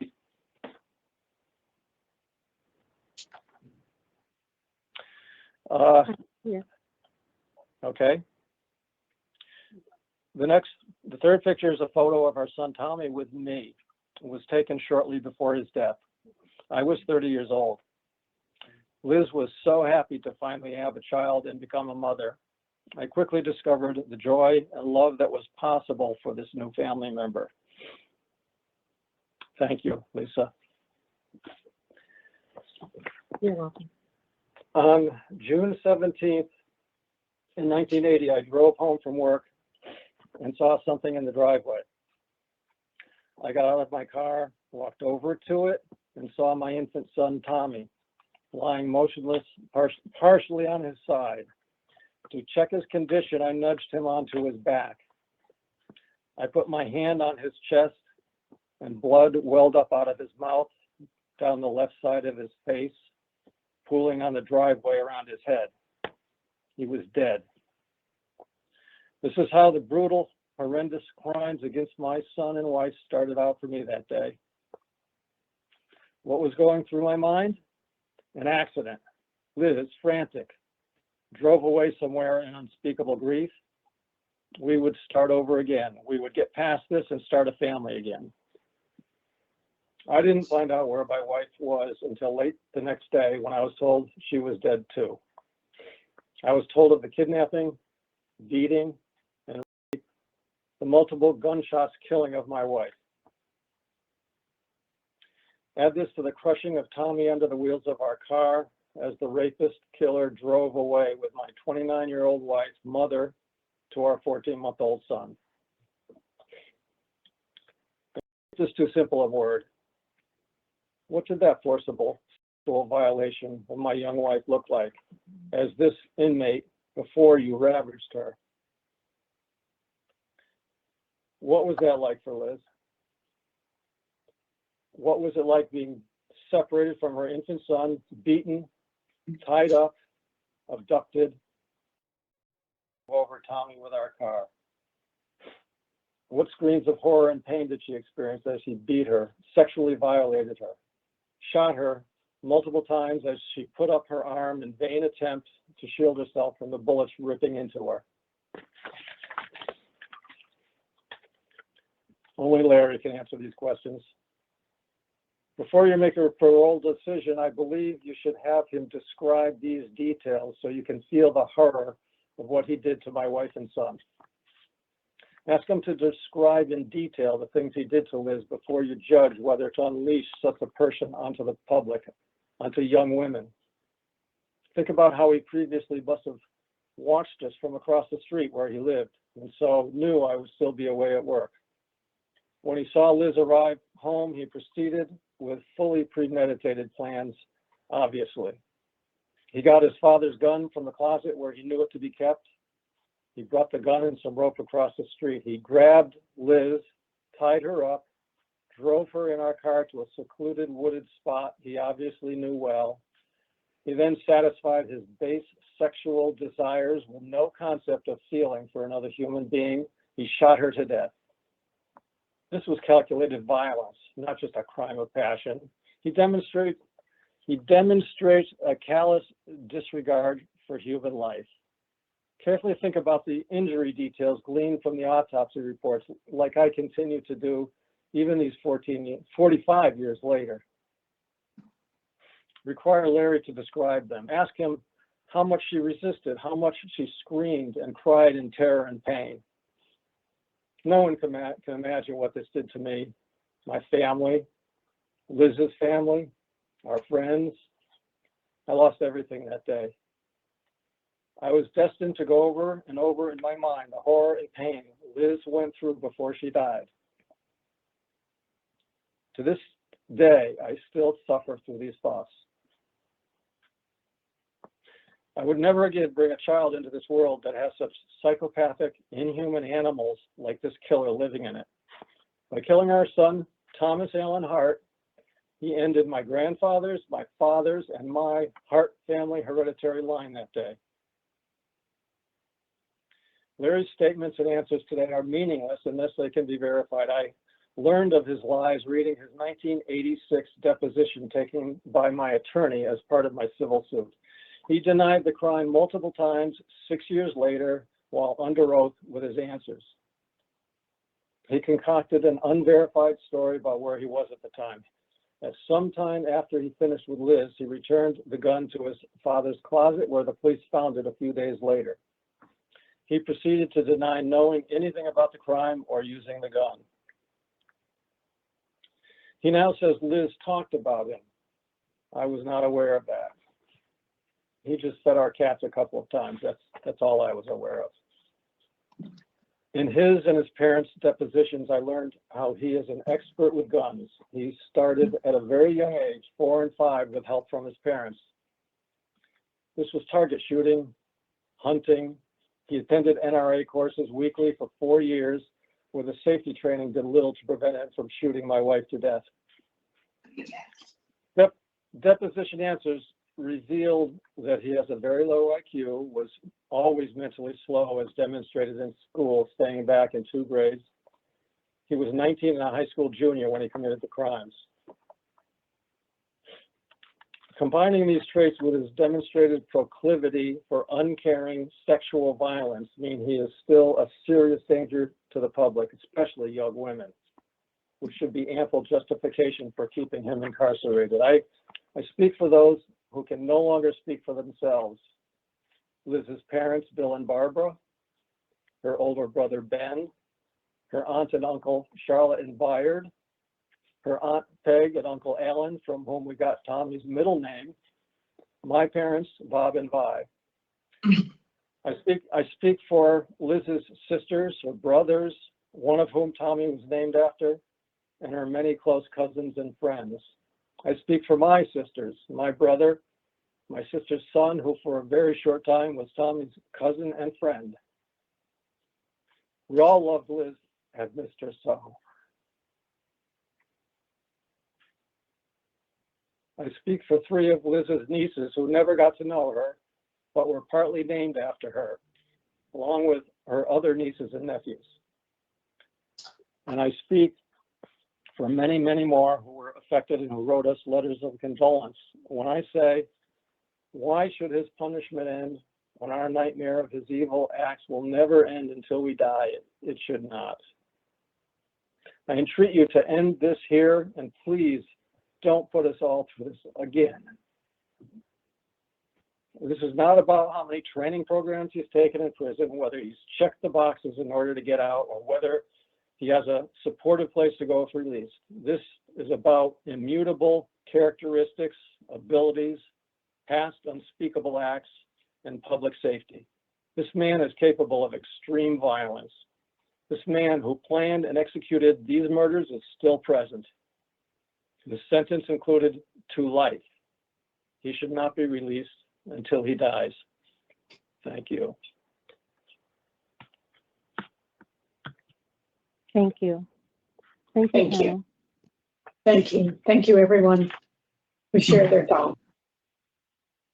Thank you. At this time, the attorneys will now be afforded the opportunity to make a statement.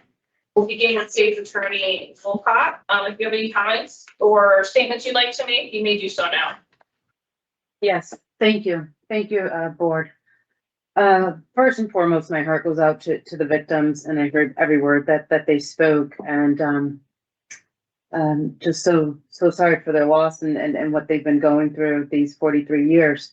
I'm not gonna, normally I come into these hearings and I'll tell the board about the crime and about the police reports or about what led to the plea or the sentence that a defendant received, but there's been a lot of that talk here. So, you know, I'll just suffice to say that the history of this case is that Larry Gates did not go in and admit his guilt. He was on his way to trial and he pled no contest. A nolo plea is where you do not admit any guilt.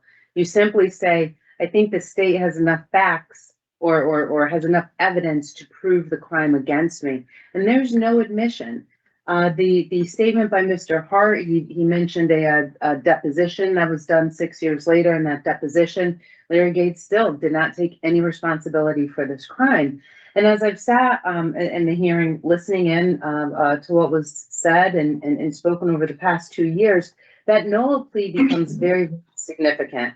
Because at the time of his plea in 1982 and his sentencing in 1983, Larry Gates had not yet taken responsibility for this crime. He had not yet said, this is what I did and why.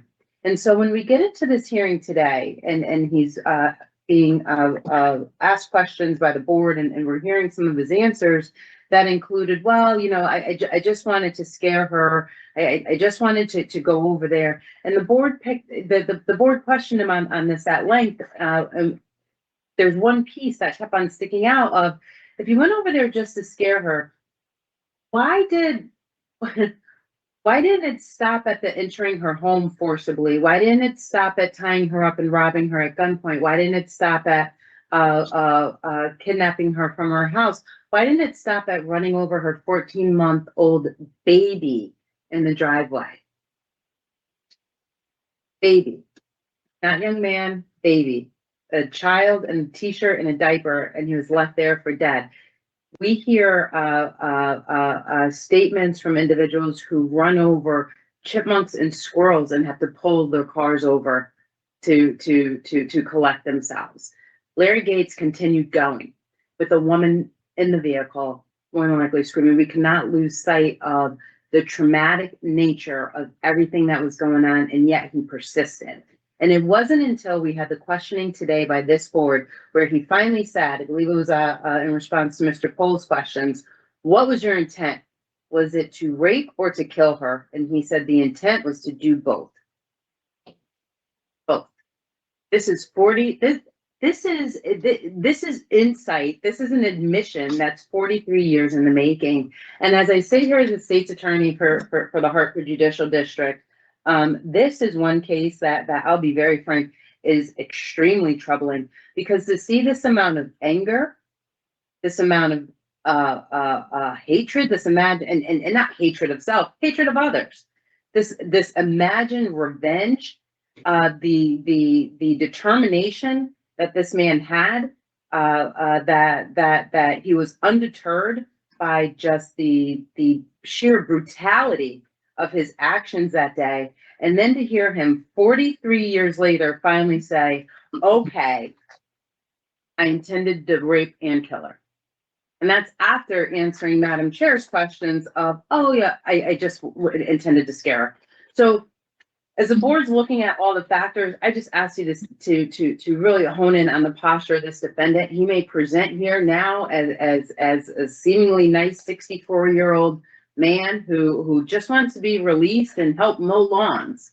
But that's also the 19-year-old kid that committed 2 murders and a violent sexual assault. And it's this 64-year-old man who just 30 minutes ago finally started to admit the true nature of his crimes. And that has to, my hope is that gives everyone on this board pause to say that he's ready to reenter society. Thank you for the time. Thank you, Attorney Wolcott. At this time, Attorney Hom, do you have any final remarks you would like to make? You may do so now. Yes, thank you very much. And I appreciate reviewing the materials that I submitted on Mr. Gates's behalf. As I think Mr. Gates genuinely did at the very beginning of his comments, we express our extreme remorse to the victims and the families for his actions. I think he did that very sincerely. I'm not going to try to do it again for him. However, when I was assigned to this case, I was struck by 2 things: the horror and the brutality of the crime itself, and also just how long ago this crime occurred and how difficult it was to find information related to what happened. This was the early 1980s, before cell phones, before computers, before, at this point, forensic science was just really beginning to take off. And what really struck me about this case is this is a man whose entire life is defined by these several hours. He had had no violent, aggressive acts prior to that point in time, and no violent, aggressive acts since that point in time. I do, want to pay some homage to what he's achieved, which Madam Chair did at the beginning. Over the past 40 plus years, he's been incarcerated. If you think of his life in chapters, the first chapter when he committed this horrific crime is, when he was in a neurodevelopmentally atypical phase. He was a youth who was experiencing a disorder and struggling with a disability and many mental health issues. Since entering prison, one of the first things that he did was he made sure to get his education, to achieve that and secure his education.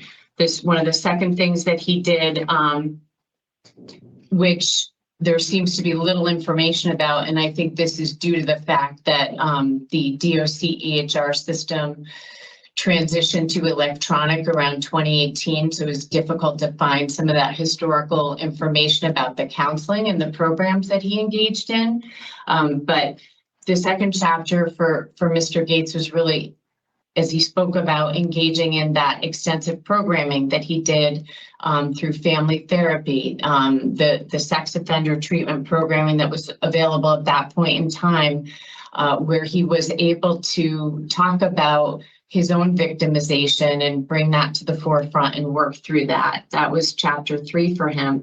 Chapter 4, which he had some success with when he was a minor, included, or a teenager rather, was engaging in employment, learning how to become a valuable employee, which, quite frankly, you read his work reports, you read several jobs throughout his incarceration, most recently with the print shop. You read his reports, he's respectful, he treats others well, he's organized, he takes initiative.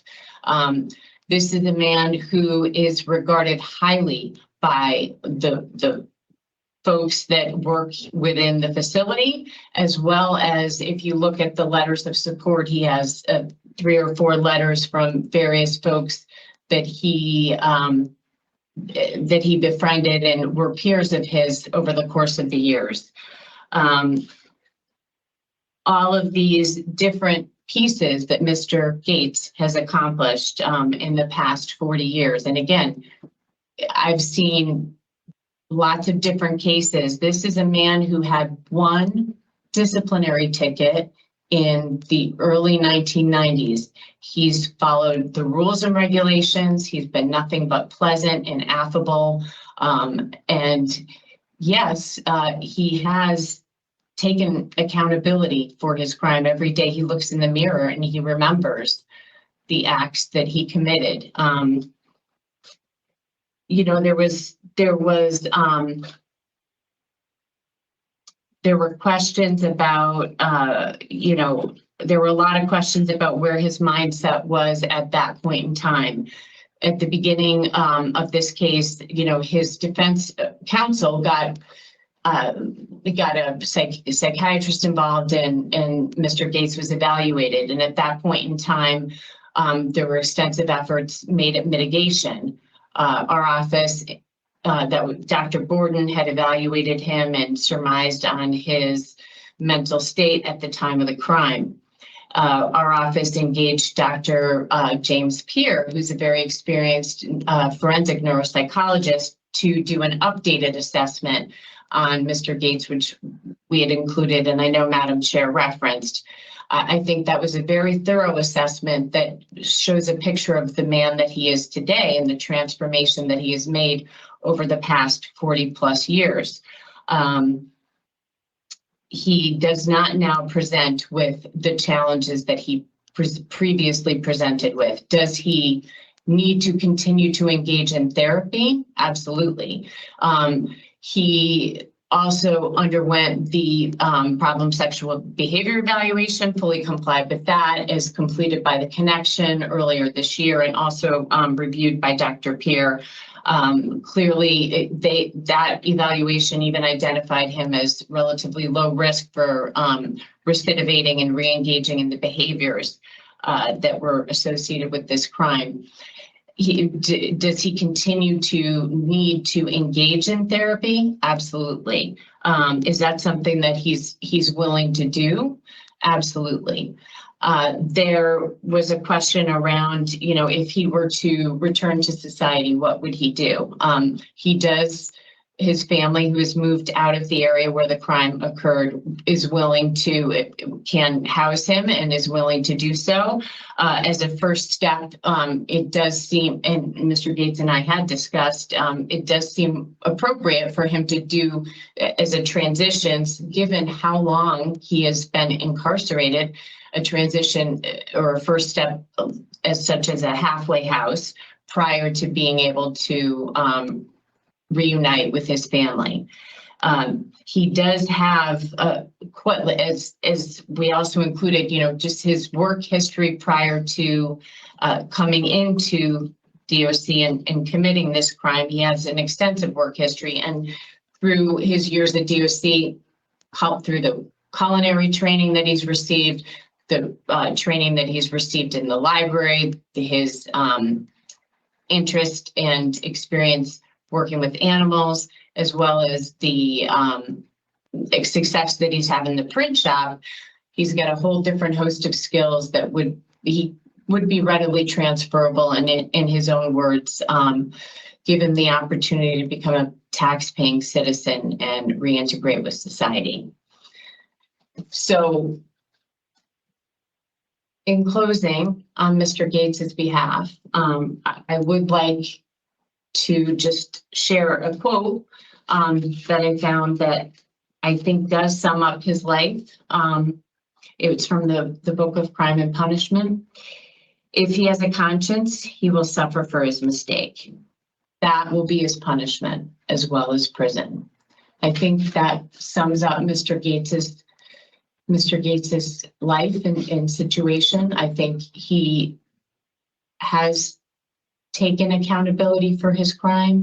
I think he has done a significant, more than 2/3 of his life of time in prison. And we would ask that the board consider giving him the opportunity to reintegrate into society. Thank you. Thank you. So at this time, we will deliberate, so please just give us a few minutes. A lot of information shared today.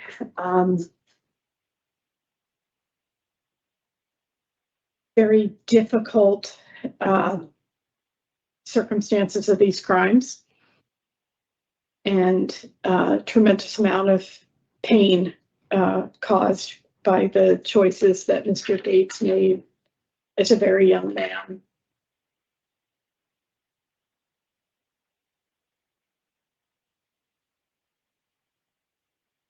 So he's done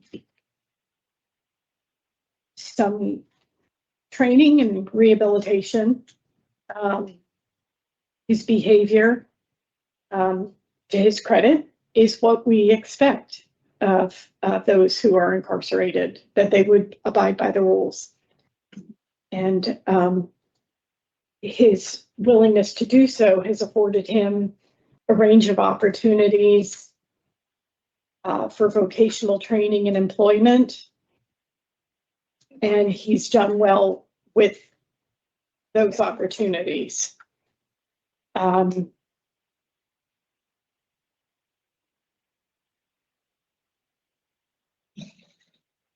appreciate his expression of remorse and shame. I think all of that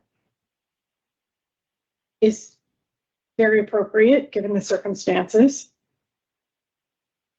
It took him a while to come around to any acceptance of responsibility, like it took him a while to come around to being forthcoming with us about his intent that day.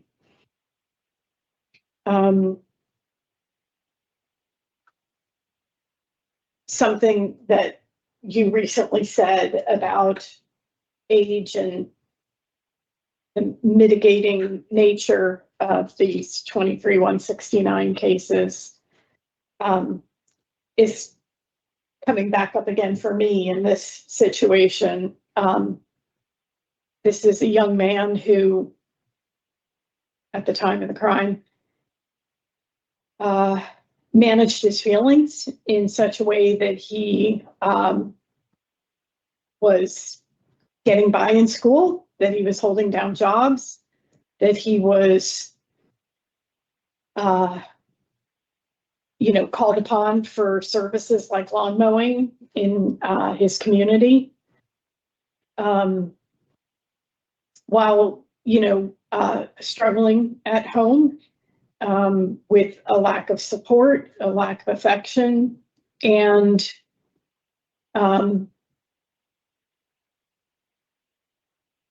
hatching a plan to cope with his feelings of anger by targeting this innocent victim and her son in the most heinous, brutal ways possible.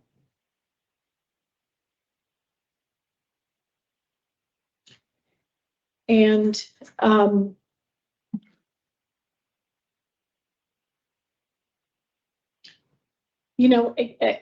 think about his home life at the time and how much he has put on that as causation for the anger, for his choice back in June of 1980. And it seems so resoundingly insufficient as an explanation. Similar to the own trauma and victimization that he sustained as a very young person, which is tragic, but didn't inform the empathy for the victims in this case. And I hear from the 8 statements that were provided to us today, in addition, the third victim, the husband and father of those who died at Mr. Gates' hands, and their pleas, especially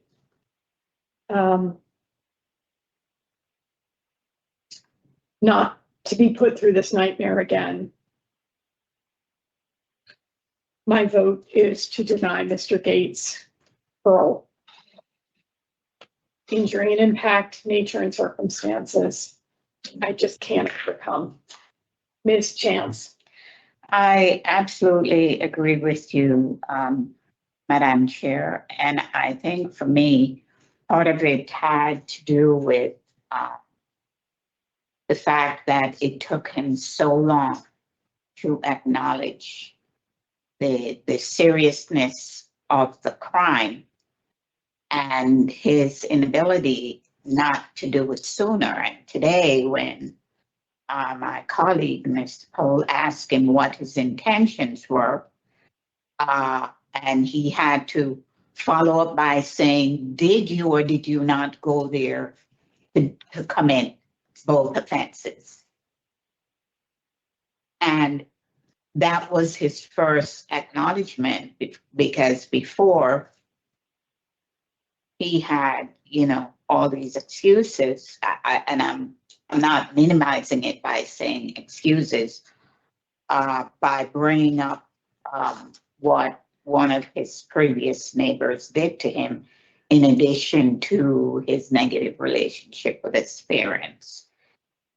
Listening to the victims today,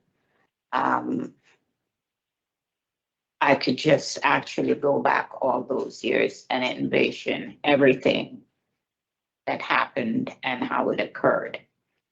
So despite Mr. Gates completing all those programs, completing the vocational programs, and completing job assignments, I am not in favor.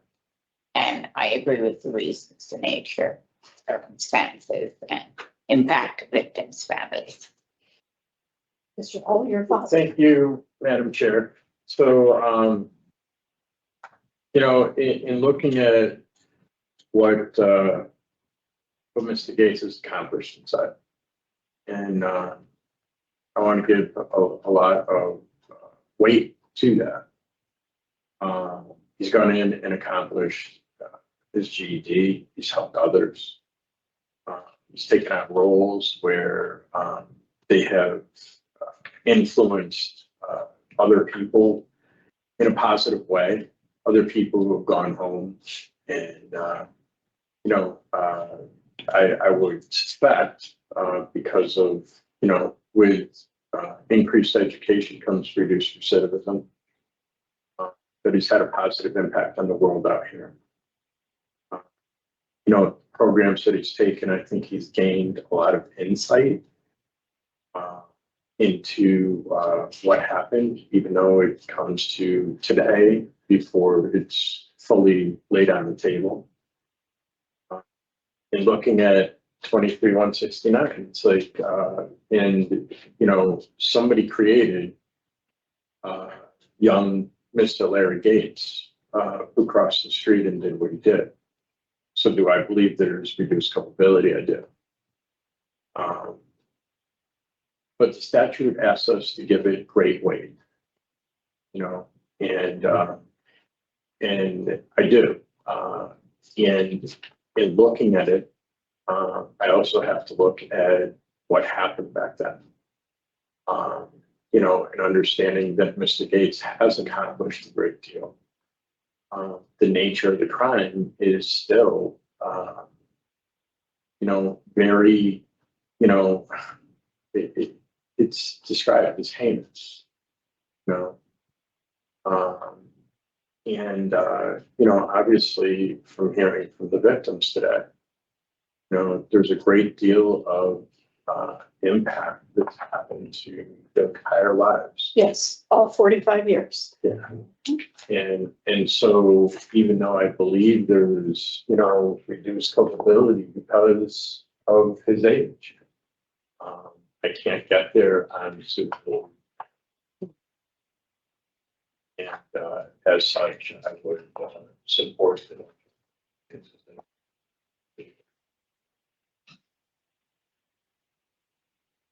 If anything, and it was probably what you were describing, the reduced culpability based on sort of the emotional abuse of the home life, Yeah. the sexual abuse at the hands of the neighbor, the treatment in the community and by his peers for his cognitive challenges and academic limitations.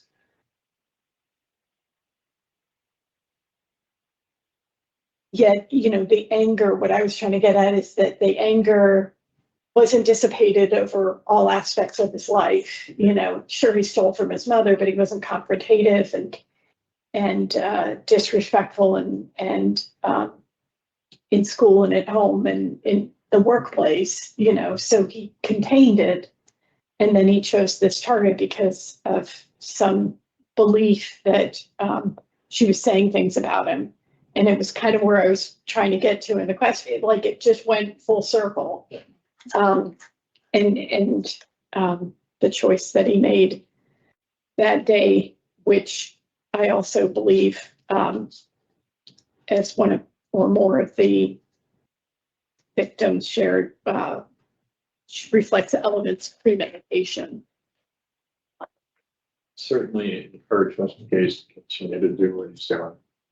Well, there are more programming. I think, as I said, whatever he did in the 1990s that we don't have great detail about, the field has advanced. And the fact that he completed that programming without facing his own victimization as part of that programming, would warrant sex offender treatment again in the facility. So there are things that he can do. I think his biggest achievement is that he likes himself now.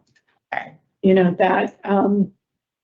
to get to that place, despite this history and the challenges that he faced in his life as a young man, is the accomplishment. Okay. So in the matter of Larry Gates, inmate number 097284, there is a motion to deny parole due to the nature and circumstances of your offenses and the injury and impact caused to the victims and the victims' families. All in favor? Aye. Motion carries, parole is denied. Thank you all. This concludes the public action 169 hearing for Larry Gates, case number 097284, and it is 12:58 p.m. I have been waiting this entire hearing to say these words. You are not the victim. This entire hearing, it made me sick. He is sitting here playing the victim card. And then the way that he plays it, it's mind-boggling. He goes on to say, and with emphasis and multiple times, my mother had a fight with my sister over a pack of cigarettes. What? He literally references 2 times he's able to point his finger at an uncomfortable situation, which is a completely normal situation. It sounds like he actually lived quite a blessed life. But no, he's the victim. And I need to bring this up. There's probably some altruistic person out there who would say, no, but he never felt loved. And they'll do a TED talk about it. And they'll say, this poor boy, he never felt loved. And that's why he went out and committed these crimes. And this is why love is so important. And to that person, I say, shut up. This is not a normal human being. This is the classic profile of a serial killer. The only difference, in my opinion, is that he was caught the first time. He did not intend to get caught. He went home. It was a neighbor. It was a neighbor who said to the police, that that Liz, that Liz confided in her that she was afraid of him. And this neighbor said, check his house. They went there and they found a bloody gun. Now, why do I bring this up? I bring this up because it's upsetting to me that the parole board seemed to have bought hook, line, and sinker that he was the victim. That now he identified why he did these things. And now he loves himself. His biggest achievement. And I bring this up because under the law of Act 23-169, he can reapply for parole. There is only a mandatory cool-off period of 2 years, which means he can bring this family back through this pain in 2 years. And if it's the parole board that believes, that buys into his sob story about this is why he committed these crimes, instead of the fact that he's an empatheticless sociopath,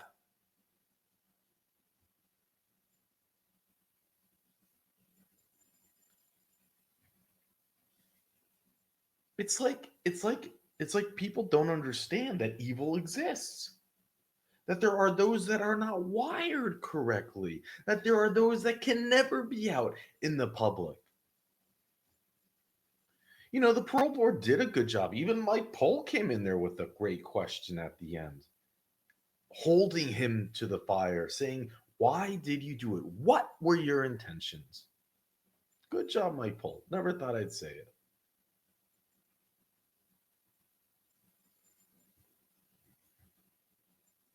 But what I would have liked to have seen more, I would have liked to have seen the parole board not allow him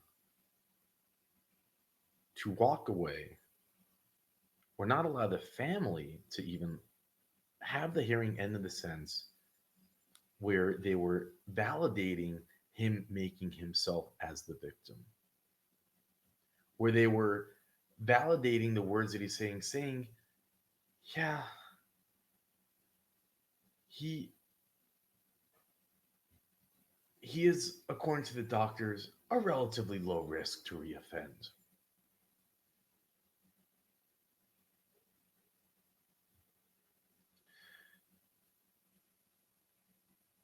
Because he will always be a high risk. It's just insane. You know, his attorney, we've seen her a few times. I know it's the beauty of law and order that everybody should have a defense attorney. But it's the things that these attorneys say and do that always shock me. I just have to wonder, do you really believe? And she says, she quotes the author, and I think it's a good quote. If he has a conscience, he will suffer for his mistake.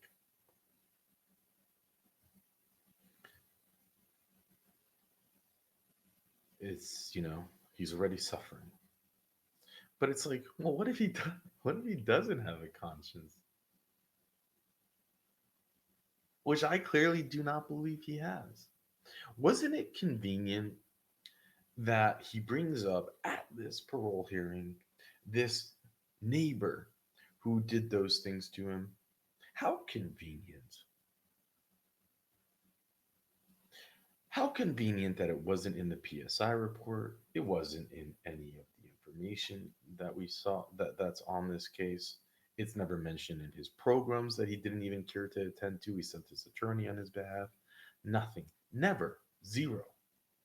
But at this hearing, he brings it up. And it is so obviously, in my opinion, 100% BS. And the idea, again, that the parole board just accepted it for fact is upsetting to me. He has done nothing to make it believe. When you are talking to a liar, which is who we were talking to a remorseless, empatheticless, sociopathic liar, why would you not have the expectation or the weighted belief that when he talks about that happened to him is also a lie? Why just buy into it?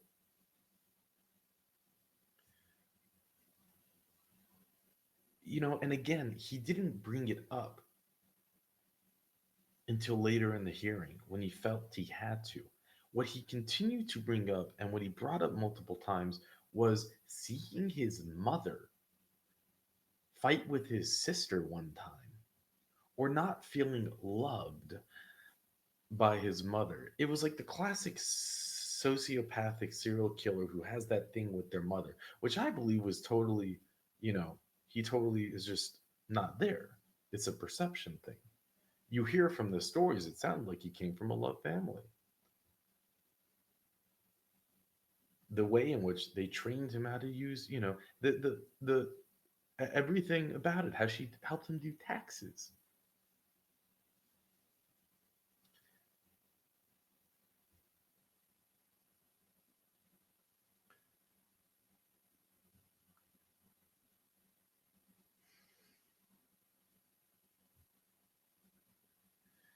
Had he actually been violated, I think someone like that would have gone to that neighbor's house and shot him and taken out his anger on him. But no, I think, and the evidence is there to support this, that he was obsessed with his neighbor. All he could think about was Liz. He would babysit their cats, refused to give the keys back, was so creepy that Liz told people she was afraid of him. And then, while taking a test, a history test at school, he walks out of the classroom because it's his obsession. All he can think about is what he will do. That is his only care. It was probably not tormenting, but it was all encompassing. He couldn't stop until he fulfilled his satanic desires. It wasn't for any other reason, in my opinion. And no, I don't have a PhD. He leaves the classroom.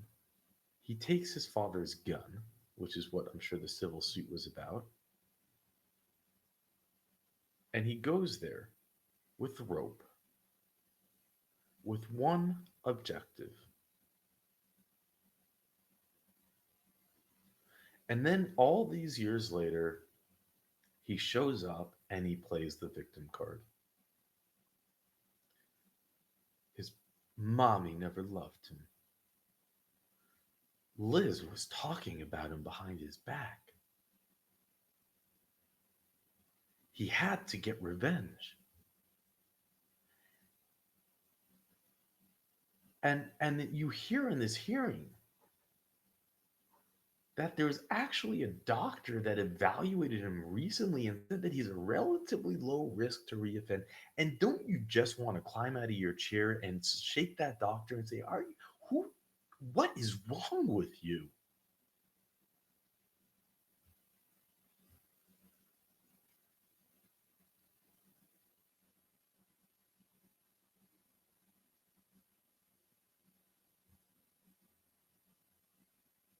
My intent was to inflict pain on someone saying bad things about me.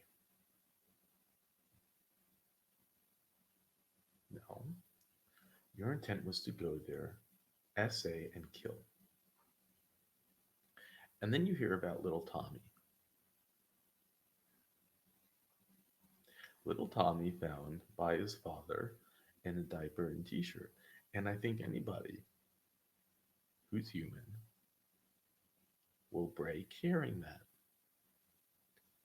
Did this monster shed a tear? Did he even fake to shed a tear? No, there wasn't even a tissue in sight. How is that possible?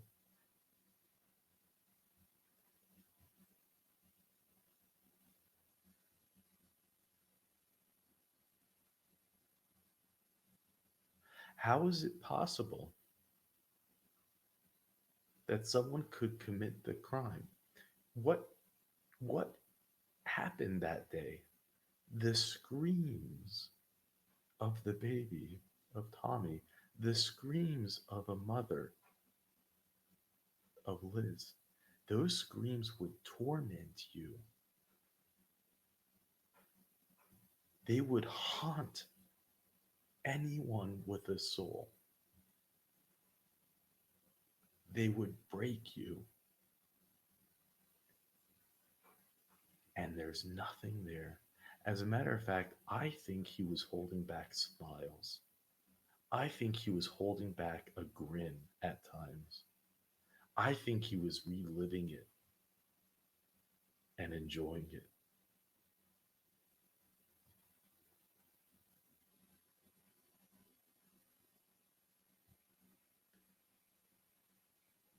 So that's why I'm upset when the parole board allows him to make himself the victim, to buy it hook, line, and sinker. Who said it? His biggest achievement is he likes himself now?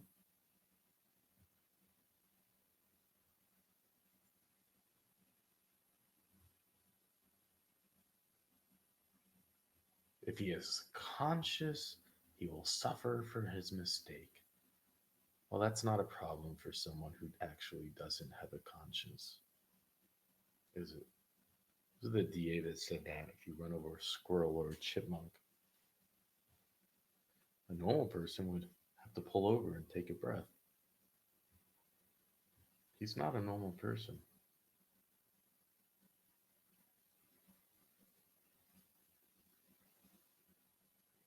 He wiped out an entire family line. As you heard, the father and the husband, it broke him so much that he could not bear to bring another human being into this world.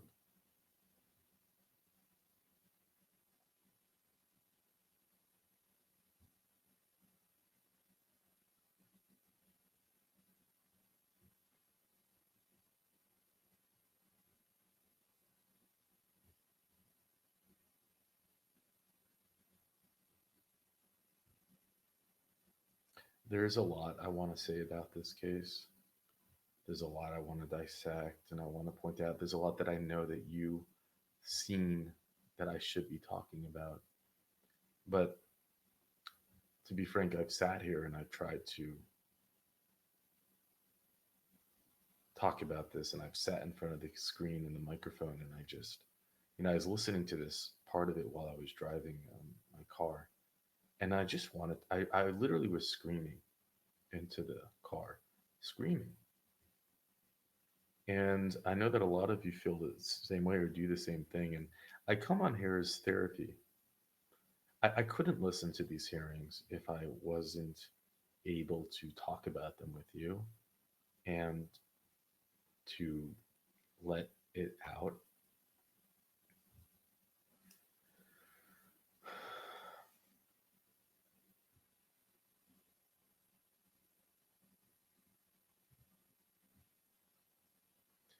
So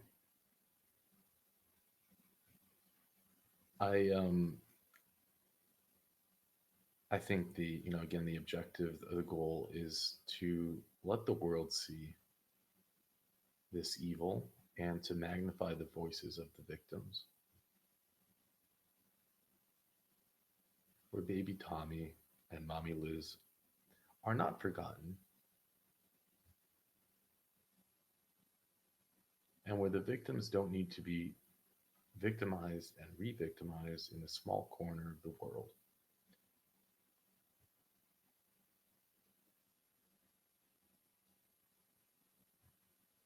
where legislation puts monsters like this before victims, that he will have the opportunity to reapply for 2 years, that just that fact hanging over the victim's head, waiting until Christmas of 2027, will we get that email that he is up for parole? Because that's how the notification is sent. And sometimes it's sent just weeks before the parole hearing. I want you to know.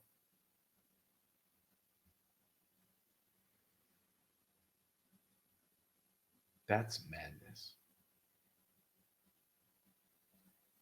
And we've covered hearings like this before. Out of Illinois, we have covered hearings where it was 50 years of parole hearings. 50 years we've seen families come back every 2 years. It's sick.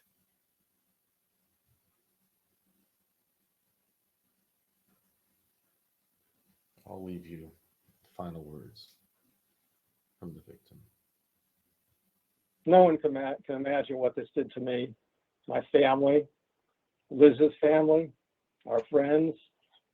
I lost everything that day. I was destined to go over and over in my mind the horror and pain Liz went through before she died. To this day, I still suffer through these thoughts. I would never again bring a child into this world that has such psychopathic, inhuman animals like this killer living in it. By killing our son, Thomas Allen Hart, he ended my grandfather's, my father's, and my Hart family hereditary line that day.